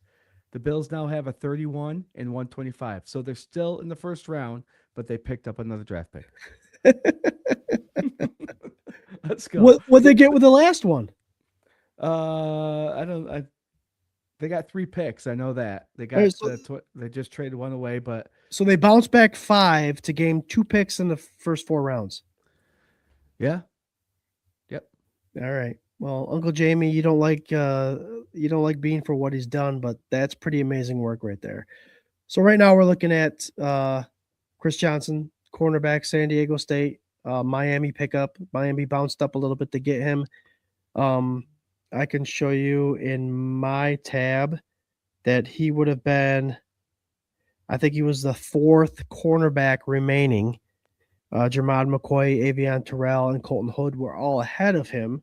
So obviously teams draft people that they think are going to fit their model better. We know the shit show that Miami's been a part of for a long time. They cleaned house basically, Jared, to start doing things my way. I have a bunch of Miami fans. Mr. Scott Hickson. Too many to count, right? Right. Derek Hicks. Derek, yeah. I mean, big Miami fans, love the relationship I have with those guys. But I can't stand Miami. Never liked them. They always have their 2 cents to put in when it comes to it, and I'm glad they reached. Hey, so this is what we got, Scott, from Buffalo Bills PR on X. The Bills have acquired picks 28, 69, and 167 from Houston for the 29, 26, and 91 picks. And then the Bills just traded away their 28th pick to get the 31st and 125. So they Alright. traded away 3 picks to get 6. Boom, that's amazing. Or 5, sorry, to get 5. There you go. I'd be remiss to not mention my buddy Kyle Sanders. What do you think? Chris Johnson bumped up to get it. Patriots grab Caleb Lemieux, 25th ranked offensive tackle. Interesting. So it's looking sexier and sexier by the minute. Utah offensive lineman. Here comes some highlights. He's a pretty good sized kid. Pump it up, pump it up. Yeah. Kansas City's picking now. Looks like a high school film right here, doesn't it, Jared? Almost does, yeah. How desperate are they to grab a high school football player? They all were at one point. No, but he looks like sure he has were. the same build as a Spencer That's the end of the Brown. highlights. That's embarrassing. Go ahead. Yeah, he almost has like a Spencer Brown build. Yes. Yep. Kansas City already picked once this round, Jared. They picked cornerback Mansour Delane, which is a good pickup for them. They lost a couple of their corners. They're really good at Spagnolia there is really good at cornerback drafting. But now here they sit. I have another quarterback, Colton Hood. I don't think they'll double dip. I think Edge Keldrick Falk is the guy. Hold on, I gotta take this call. Can we do Patrick commercial? Mahomes, by the way. Yeah, Patrick Mahomes, the best draft pick. Yep.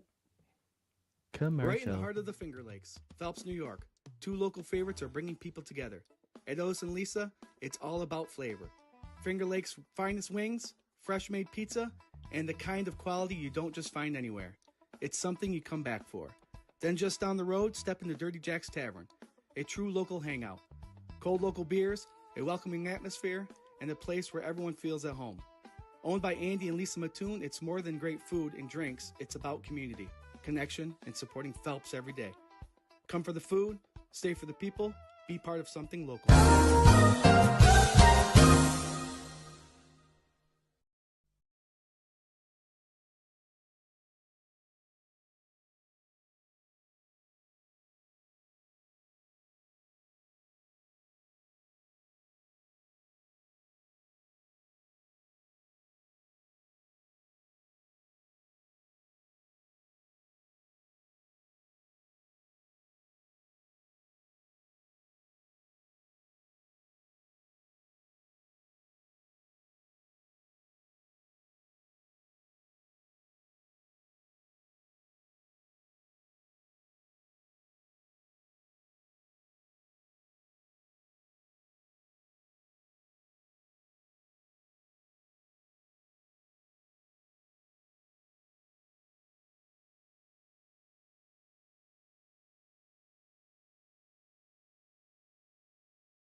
Welcome back. Hey. 24/7 Buff Fan Morning, the K Gun Report Draft Special. Part of the Buff Fan Base Network, sponsored by 26 Shirts, Dirty Jacks, Otis and Lisa's Pizza and Wings, and Trails End. We're about to pick. The Chiefs pick is in. San Francisco is next, and the Buffalo Bills. We have traded back twice, gained a whole bunch of draft capital, Jared, and still have a shit ton on the board. This is obviously we have to hit, but this is what appears to be Brandon Beane being prepared and having draft trade partners and playing this game, playing the mind game and playing chess, not checkers. What do you think? Yeah, he's a guy that knows how to move things. He's hit a couple times. He's missed less, I think. So getting the draft capital, he always drafts better in the later rounds. So we'll see what 31 brings. Hopefully it's somebody that the Bills need. If I'm going to say it now, hopefully it's Cade McDonald. I think they need that big hog molly up front. I think they knew that they could keep dropping back to get him. with the needs of the other guys that they traded with. But to get rid of 2 picks and essentially pick up 5 or 6 other ones, that's just great because So you so you told me 91 is now gone to part of the trade. Did they bump up? Do they have anything ahead of 91 now? hold on. Sal Capaccio just wrote out everything that the Bills just picked up, I think. Hold on.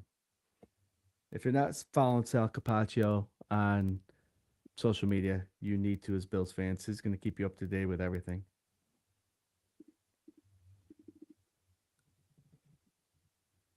I guess I'm just interested to see if we're up from I don't mind bouncing back. Are we up from 91? Chiefs just pick up Peter Woods, a DT Tech 3. I believe he might be someone that could potentially spell their defensive tackle there. What's his name? I can't remember for the life of me. Maybe the Jim Beam taking over, but Jones. He's getting older. Not a bad pickup from Clemson.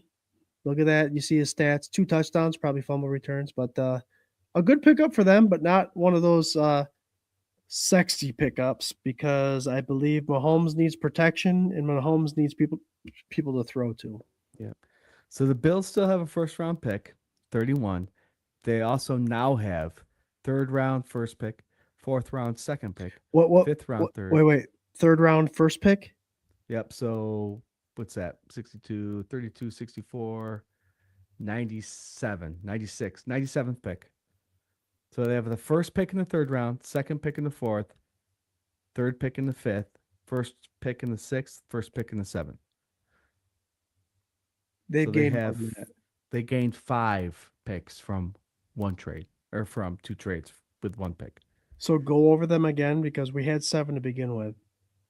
I'm sorry to put you on the spot, but We had 7 to begin with. We traded away the 28th, and essentially we picked up a 3rd, a 4th, a 5th, a 6th, and a 7th. Okay. New York Jets just traded to come in. This will be the 3rd pick, I believe, in the 1st round. And this might be the 3rd quarterback to go in the 1st round. I keep saying because I'm confused why the Jets would come up. Probably to steal DT. Well, they traded with San Francisco. And I know the Jets have a lot of work to do. Interesting. Let's go through this because it's right here in front of me. The Jets so far this draft have grabbed Kenyon Sadiq. I thought that was a dangerous move for that offense. I thought it was a brilliant move. They grabbed an edge rusher. I thought they needed a quarterback, and I also thought they needed a wide receiver opposite of Wilson.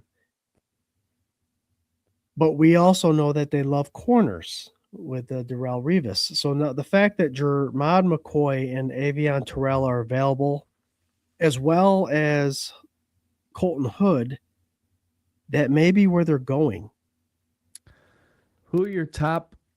Can you list it up where you have the top 5 receivers on your list? Omar Cooper. They went opposite. Oh, another receiver. Omar Cooper. Okay. Where was he on that list? As far as wide receiver, he was high. Okay. So that's a good steal. Opposite side of Garrett Wilson, they have Geno Smith throwing him the ball now. Good tight end. Yep, they got a good tight end. They got their edge rusher. This is not a bad pickup. Video is unavailable for some reason. I would like to who's on the clock now? Our Buffalo Bills are now on. Oh, here we go. Our Buffalo Just for Bills. shits and giggles, who do you got for best available right now? For my list? Yeah. Let's see here. I haven't been updating that. My apologies, guys. Oh, it's okay. Corners. And I said right in the beginning of the show when you jumped on, Jared, what position would you be most upset with? Mine would be corner. Yep. I know the Bills, Keldrick Falk has fallen as far as edge goes. But I think defensive tackle, true nose tackle, is a guy that I believe is a necessary need. The current nose tackle we have is a slasher. I think we need a guy that is a body guy. So I like Caden McDonald. Caden McDonald is available, and I'll go ahead and show you the highlights of him. Ohio State guy. I just can't see how the Bills can avoid picking him up now. So many mocks have got the Buffalo Bills grabbing Caden, and I think this would be a wonderful pickup. They gained draft capital, multiple draft picks, and they can still get the defensive, actual true nose tackle that they need. I'm excited for this. I'm really pumped. We got 3 minutes and 22 seconds left. I'm going to be speechless for a minute because I can't believe the amount of people that are left that the Bills could get, on top of the fact that we gained so much draft capital. What are your thoughts? Yeah. Who do you got? I think what's going to happen to the Buffalo Bills is, because I'm getting some notifications, bro, the excitement is going to end for tonight. I think the Bills have traded back again with the Titans. I just saw pop up that the Bills just traded the 31st pick for their 35th. So they are officially out of the first round.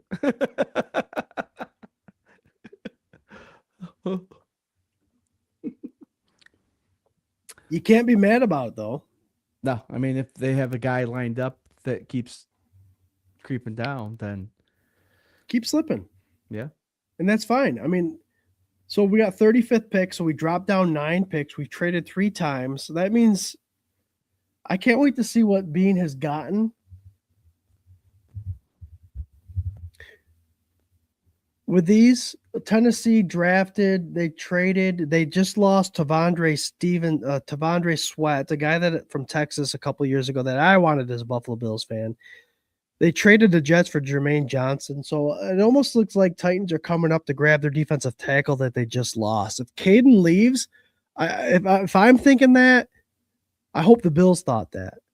And so when I'm looking at my stick to the model page here, Tavondre was a DLT1. So we have Lee Hunter, Dominic Orange, Kristen Miller, and Caden McDonald. So Titans would have to get one of those guys. I think that's why they came up. Right, to grab one of those. And that tells me that the Bills probably are all for Lee Hunter. That's my guess. Lee Hunter, I'll show you the stats. He's 6'3", 318 pounds, is a Tech 1 defensive tackle, can play your true nose guard, will be 24 years old by the time the season starts. But he's a guy, as discussed with Dean Kindig of the Buff Fan Base Network, the draft guru there, is a guy that can play the nose tackle slasher and the nose tackle heavy. Heavy, right? So if we just gained a bunch of draft capital, and in our mock draft with Dean Kindig, we did in fact get Lee Hunter. Right. So that would be very interesting. You see here, guys, he's good weight. Let's see if they got stats. 154 tackles career, 7 sacks, 31 and a half tackles for loss. That's pretty big. Yeah. That's huge. Yep. And if the Bills just gained a bunch of draft capital, Jared, for someone that can play that nose tackle, whether it's 2-eye or directly over the center, and can play it all, and spell Deion Walker or vice versa, Lee Hunter's a starter, I'm good with that. Mm-hmm. I'm actually in the Titans with Keldrick Falk. So Caden McDonald's still available. Yep. The Bills get the 35th pick in the second round, the 66th pick in the third round. Boom, there it is. 101st in the fourth for just 1 pick for the 31st pick. So they picked up 3 for 1 again. But they got a 66 pick in the second. That's huge. Yep. Okay. They got a second rounder early and a 66. Yep. That's absolutely huge. Bean did a great job in this first round, considering if they're going after a defensive tackle, a nose tackle. I can't wait to see the war room when they show Bills Mafia what that looked like in the first round of the draft. Okay, trade him. All right, trade that pick. All right, trade that pick. See what we can get. So, because he traded away the 26th, the 28th, and the 31st pick in the last 10 minutes. Yep. And Jared, you'll have to watch the video before you joined in. I believe I may have said we may have the most trades we've ever seen in the first round of the draft just because of this. Bills alone traded 3 times. That's absolutely crazy to me. You'll see highlights of Keldrick Falk right now, edge rusher from Auburn. Titans got themselves a good guy. He fell in the draft, but I'm more excited. I really am more excited about what's available to the Buffalo Bills still left. Guys, you understand that we went from 91 to 66 just with the recent trade. And there's still guys available that we could use. So I'm very happy with what Brandon Beane did. We gained some draft capital, and my editing and creative skills are going to be challenged this week, Jared, because we have a ton of shit of draft picks that I have to create images for now. There you go. Yeah, we just picked up like 8 or 9. So yeah, you're gonna be busy Saturday and Sunday, Friday and Saturday. Sorry. That's all right, brother. That's all right. Yeah. So right now, let's break this down. Seattle Seahawks, I believe, is going to go running back. The second running back that's available from Notre Dame, Jadarian Price, even Mike Washington is available to them. They lost Kenneth Walker to the Kansas City Chiefs. Jared, do you have a Seattle Seahawks player that's the first round quality?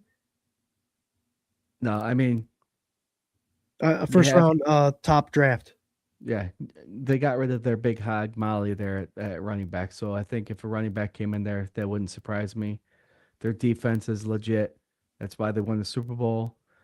Is there a quarterback in the near future there coming in there? Do you believe him? Oh my gosh, what the hell's his name? The ghost. He sees ghosts. Yep. Do you believe in him? Hold on. It's coming to me. Yes, I do believe in him. Isn't that crazy that we can't think of his name right now? Well, there might be a reason for that. Sam Darnold. Darnold. There we go.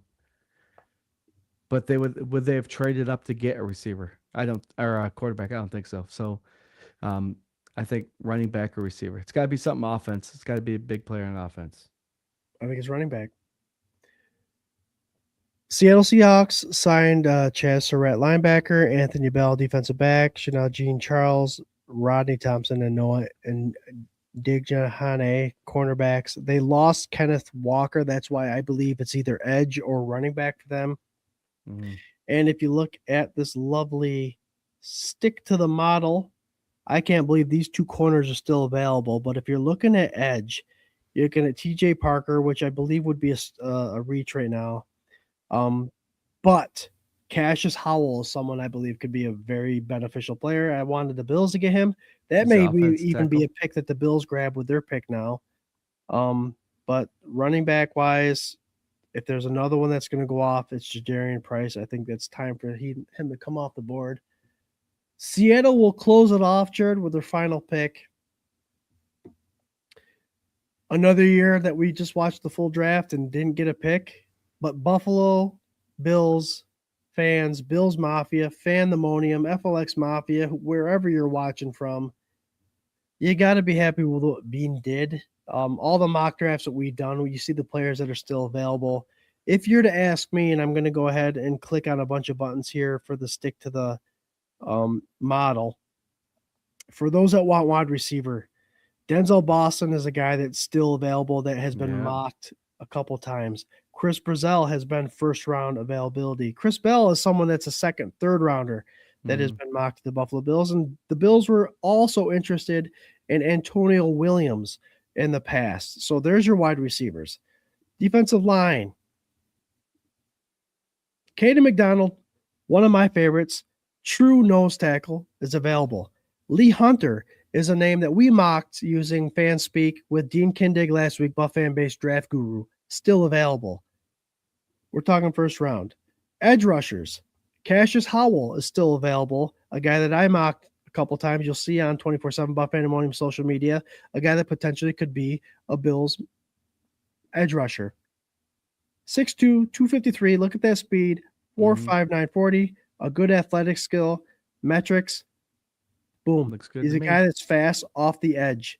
Want stats? Tackles for loss. Take a look at that, Jared. Damn. 28 sacks in his career. Tackles for loss. Crazy edge rusher. We have a ton available to us. Ton available. And we added draft capital. Yeah. Shout out to Ryan Tolbert. Scott, what would you give the Buffalo Bills Brandon Beane? What would his grade be for round 1? I give him an A for round Okay. 1. Ryan Talbot, Brandon Beane gets an A+ grade in round 1 despite not making a pick. Here are the Bills' picks after trades with the Texans, the Patriots, and Titans. Ready? They traded and they got number 35, 66, 101, 125, 126, 167, 168, 182, and 220 for one trade, or for the 26th pick. Yep. Yep. Yep. That's And look pretty good. at the amount that are available right now. Mhm. That's crazy. The Seahawks did go the way I thought they would. They grabbed that running back Notre Dame. from Notre Dame. Nice. See? As a successful Bills team and fans of like us that are very optimistic about everything, Jared, and we are. I mean, we always say whoever dons the red, white, and blue is who we're rooting for. It holds true. You got to have faith. I know McDermott's gone. Trust the process. That montage is gone. But you got to remember who originally came into this thing with Mr. Bean. You could be upset at the draft picks. He hasn't hit number ones very often, but he's always done well in the draft come day 2, day 3, right? Are we not making the playoffs every year? We are. Are we not playoff Super Bowl favorites for the most part every year? Again this year. Look what we just did. Mhm. We went from 26 to 35. We bounced 9 spots, but gained so much draft capital that is planned for the future. Let's not think about, we got to think about now, obviously, but the players that are available, there is a surplus of players that are available at 35. We got to wait 3 picks now. And there's 5 players on that list that we had mocked in the first round. Yep. And now we got how many more picks? These draft picks are our future. These draft picks are 3, 4, 5 years down the road where we don't have to spend a big chunk of money with draft capital, money cap continuously going up every year. Mhm. You just said that we got an A+ for a grade, even though we didn't draft. I have to say I agree with that. I'm maybe not an A+, but this is the first time in a while that I've been happy that we drafted out of the first round. Yeah, we're not sitting there going, oh man, we just wasted all night sitting here waiting for a draft pick. The capital that they got is just, that's what we thought would happen, and it did. Yep. And there's nothing you could do about a couple of these picks. Casey Concepcion gone to the Cleveland Browns. I know Swank's not going to be Sorry, happy about Swank. that. That was the one wide receiver I had on my mark in the first round that if they did draft him at 26, I would have been okay with. But our hands are tied. You can't do much about that. I know you joined us late, Jared. Jim Beam and me held down the fort pretty well. The comments that came in like crazy were awesome. We're at 1350 now. I find it hard to believe that that's where we stayed. I can't wait to see the numbers of all you guys that joined us. We are 24/7 Buff Pandemonium. This is the K-Gun Report. We go live every Tuesday at 8:30. We also have a pregame show every game. Not every Sunday, every game, an hour and a half before start. I keep saying because Jim Beam is taking over. Jared, before I get your final thought and what you thought about this draft, I do want to run through the commercials you created, and I know you took some time, but I want the fans to know that you could find that logo that you see on there, the 24/7 Buff Pandemonium logo on a shirt. We represent the Finger Lakes as well, so we created a sister page called the Finger Lakes Mafia that we're trying to get to grow because we are a group that understands the importance of community. So Finger Lakes Mafia and our sponsors all come together. And I'm just going to hit a couple of these commercials up. When we come back, your final thought, what you thought about the draft, and then what we got going on forward.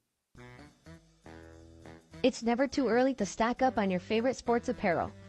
Represent your favorite football team and the Finger Lakes region with this authentic swag.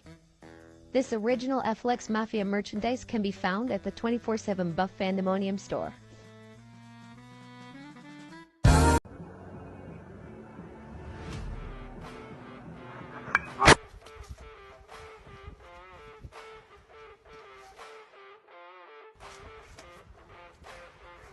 Nice throw, Josh. Join 24/7 Buff Fandemonium on all social media platforms. Go Bills. It's more than a game, it's a way of life. This large buffalo head and distinct 24/7 BF logo lets people know that you bleed red, white, and blue 24 hours a day, 7 days a week. Represent the best fan base in sports with this original 24/7 Buff Fandemonium shirt. Let's go, Buffalo. Right in the heart of the Finger Lakes, Phelps, New York, two local favorites are bringing people together. At Ellis and Lisa, it's all about flavor. Finger Lakes' finest wings, fresh made pizza, and the kind of quality you don't just find anywhere. It's something you come back to. Then just down the road, step into Dirty Jack's Tavern, a true local hangout. Cold local beers, a welcoming atmosphere, and a place where everyone feels at home. Owned by Andy and Lisa Mattoon, it's more than great food and drinks, it's about community, connection, and supporting Phelps every day. Come for the food, stay for the people, be part of something local.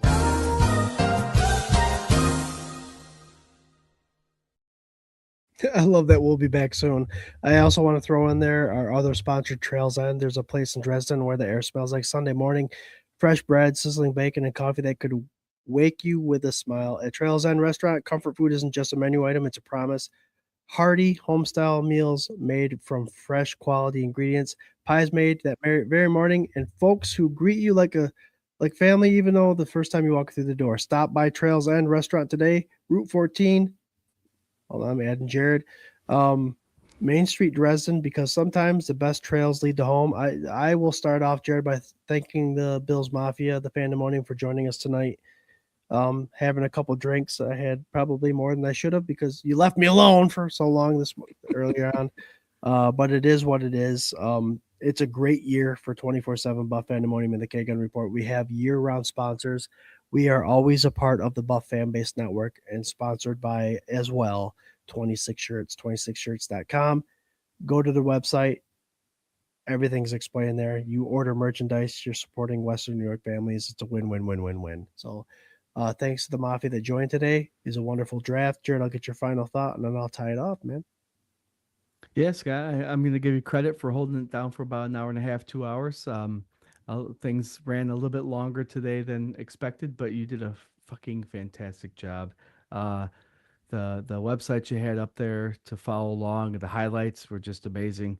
I know Bills Mafia doesn't want to see us fall out of the first round. It's always exciting to see what happens in that first round with these players, but we picked up a lot of draft capital. I think that's something that Bills Mafia expected to happen, and it did. Did the Bills Mafia expect it to happen to the level that it did? I don't think so. I think maybe they expected one fallout, but it was 3. We gained a lot of draft picks. So that being said, Scott, you're gonna have a lot of work to do in the next couple of days with the images and stuff. I'll come up with the videos, celebrate all the Buffalo Bills that came, or the new Buffalo Bills players that came in here. We won't have Swank next week, so it'll just be you and I, unless we get a special guest. But we'll creep into that a little bit the next couple of days. But we do look forward to Brad Lamb joining us 2 weeks from now. 4 weeks, Don Beebe. About 6 weeks, we have Nate Turner, ex-Buffalo Bills fullback tight end, joining us. We have Carlos Williams on the books. So we have a lot of players coming in. They're going to talk about their favorite positions and their favorite players that joined the team. And it's could just be Mark Maddox. Sorry, Mark. I failed to mention you. But And Michael Lotus will be joining. yeah, Mike Lotus too. So we have lots of players coming in, ex-players to give their opinion.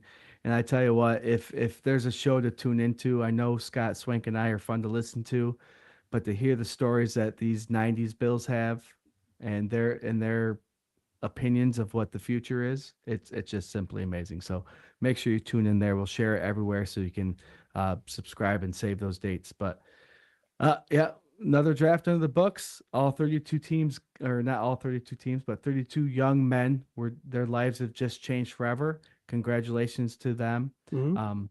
It's an exciting time for them, and we hope that all of them succeed. Not all of them will, but what a great start to their NFL career. And hopefully they had a great night.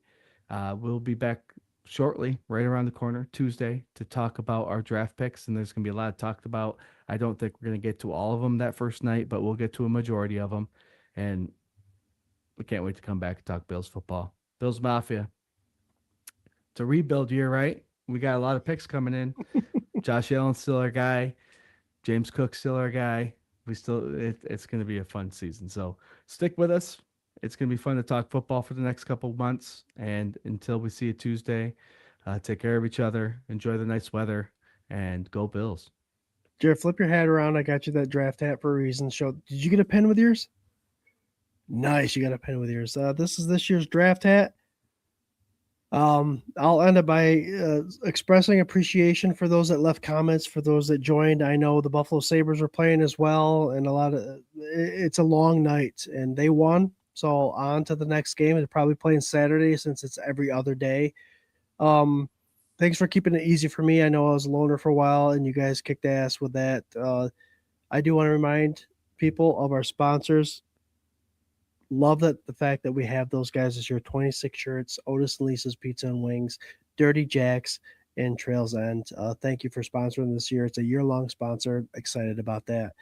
As far as the draft goes, and recap of tonight, we drafted out of the first round, which I believe a lot of us thought. But I did not expect the amount of draft capital that we added to it. Not only did we bounce up from 91, we got a 66 pick, and a lot of the people that are available at 35 potentially are a lot of the guys that we've mocked. So you got to be excited about it. A lot of fans wanted to see 26. A lot of fans, optimistic or pessimistic, wanted 26 and stayed up all night to see it. But if you're winning every year and you're successful in making the playoffs, people are going to get paid. So you have to start drafting according and getting more people on your books so that they can be on our team for a while without demanding that big paycheck. So Bean, you did a wonderful job. I've already seen Jared, a lot of B pluses, A minuses, and even A pluses for his draft, even though we didn't get something. So K-Gun Report, draft reaction on Tuesday, 8:30. And every week at 8:30. Swank will be joining us in 2 weeks, but it's Jared and I next week. Might have a guest. I know Jared's alluding to something, so I'm excited about it. Can't wait to talk to you guys about Bills football. Until then, go Bills. Game 4 Sunday, April 26th at 2 o'clock. Go Sabres, go Bills.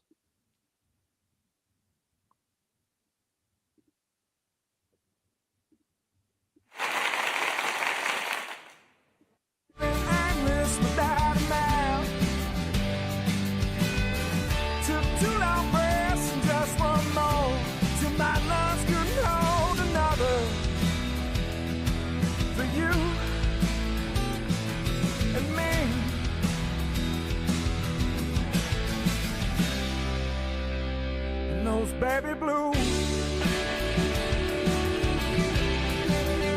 God was baby blue.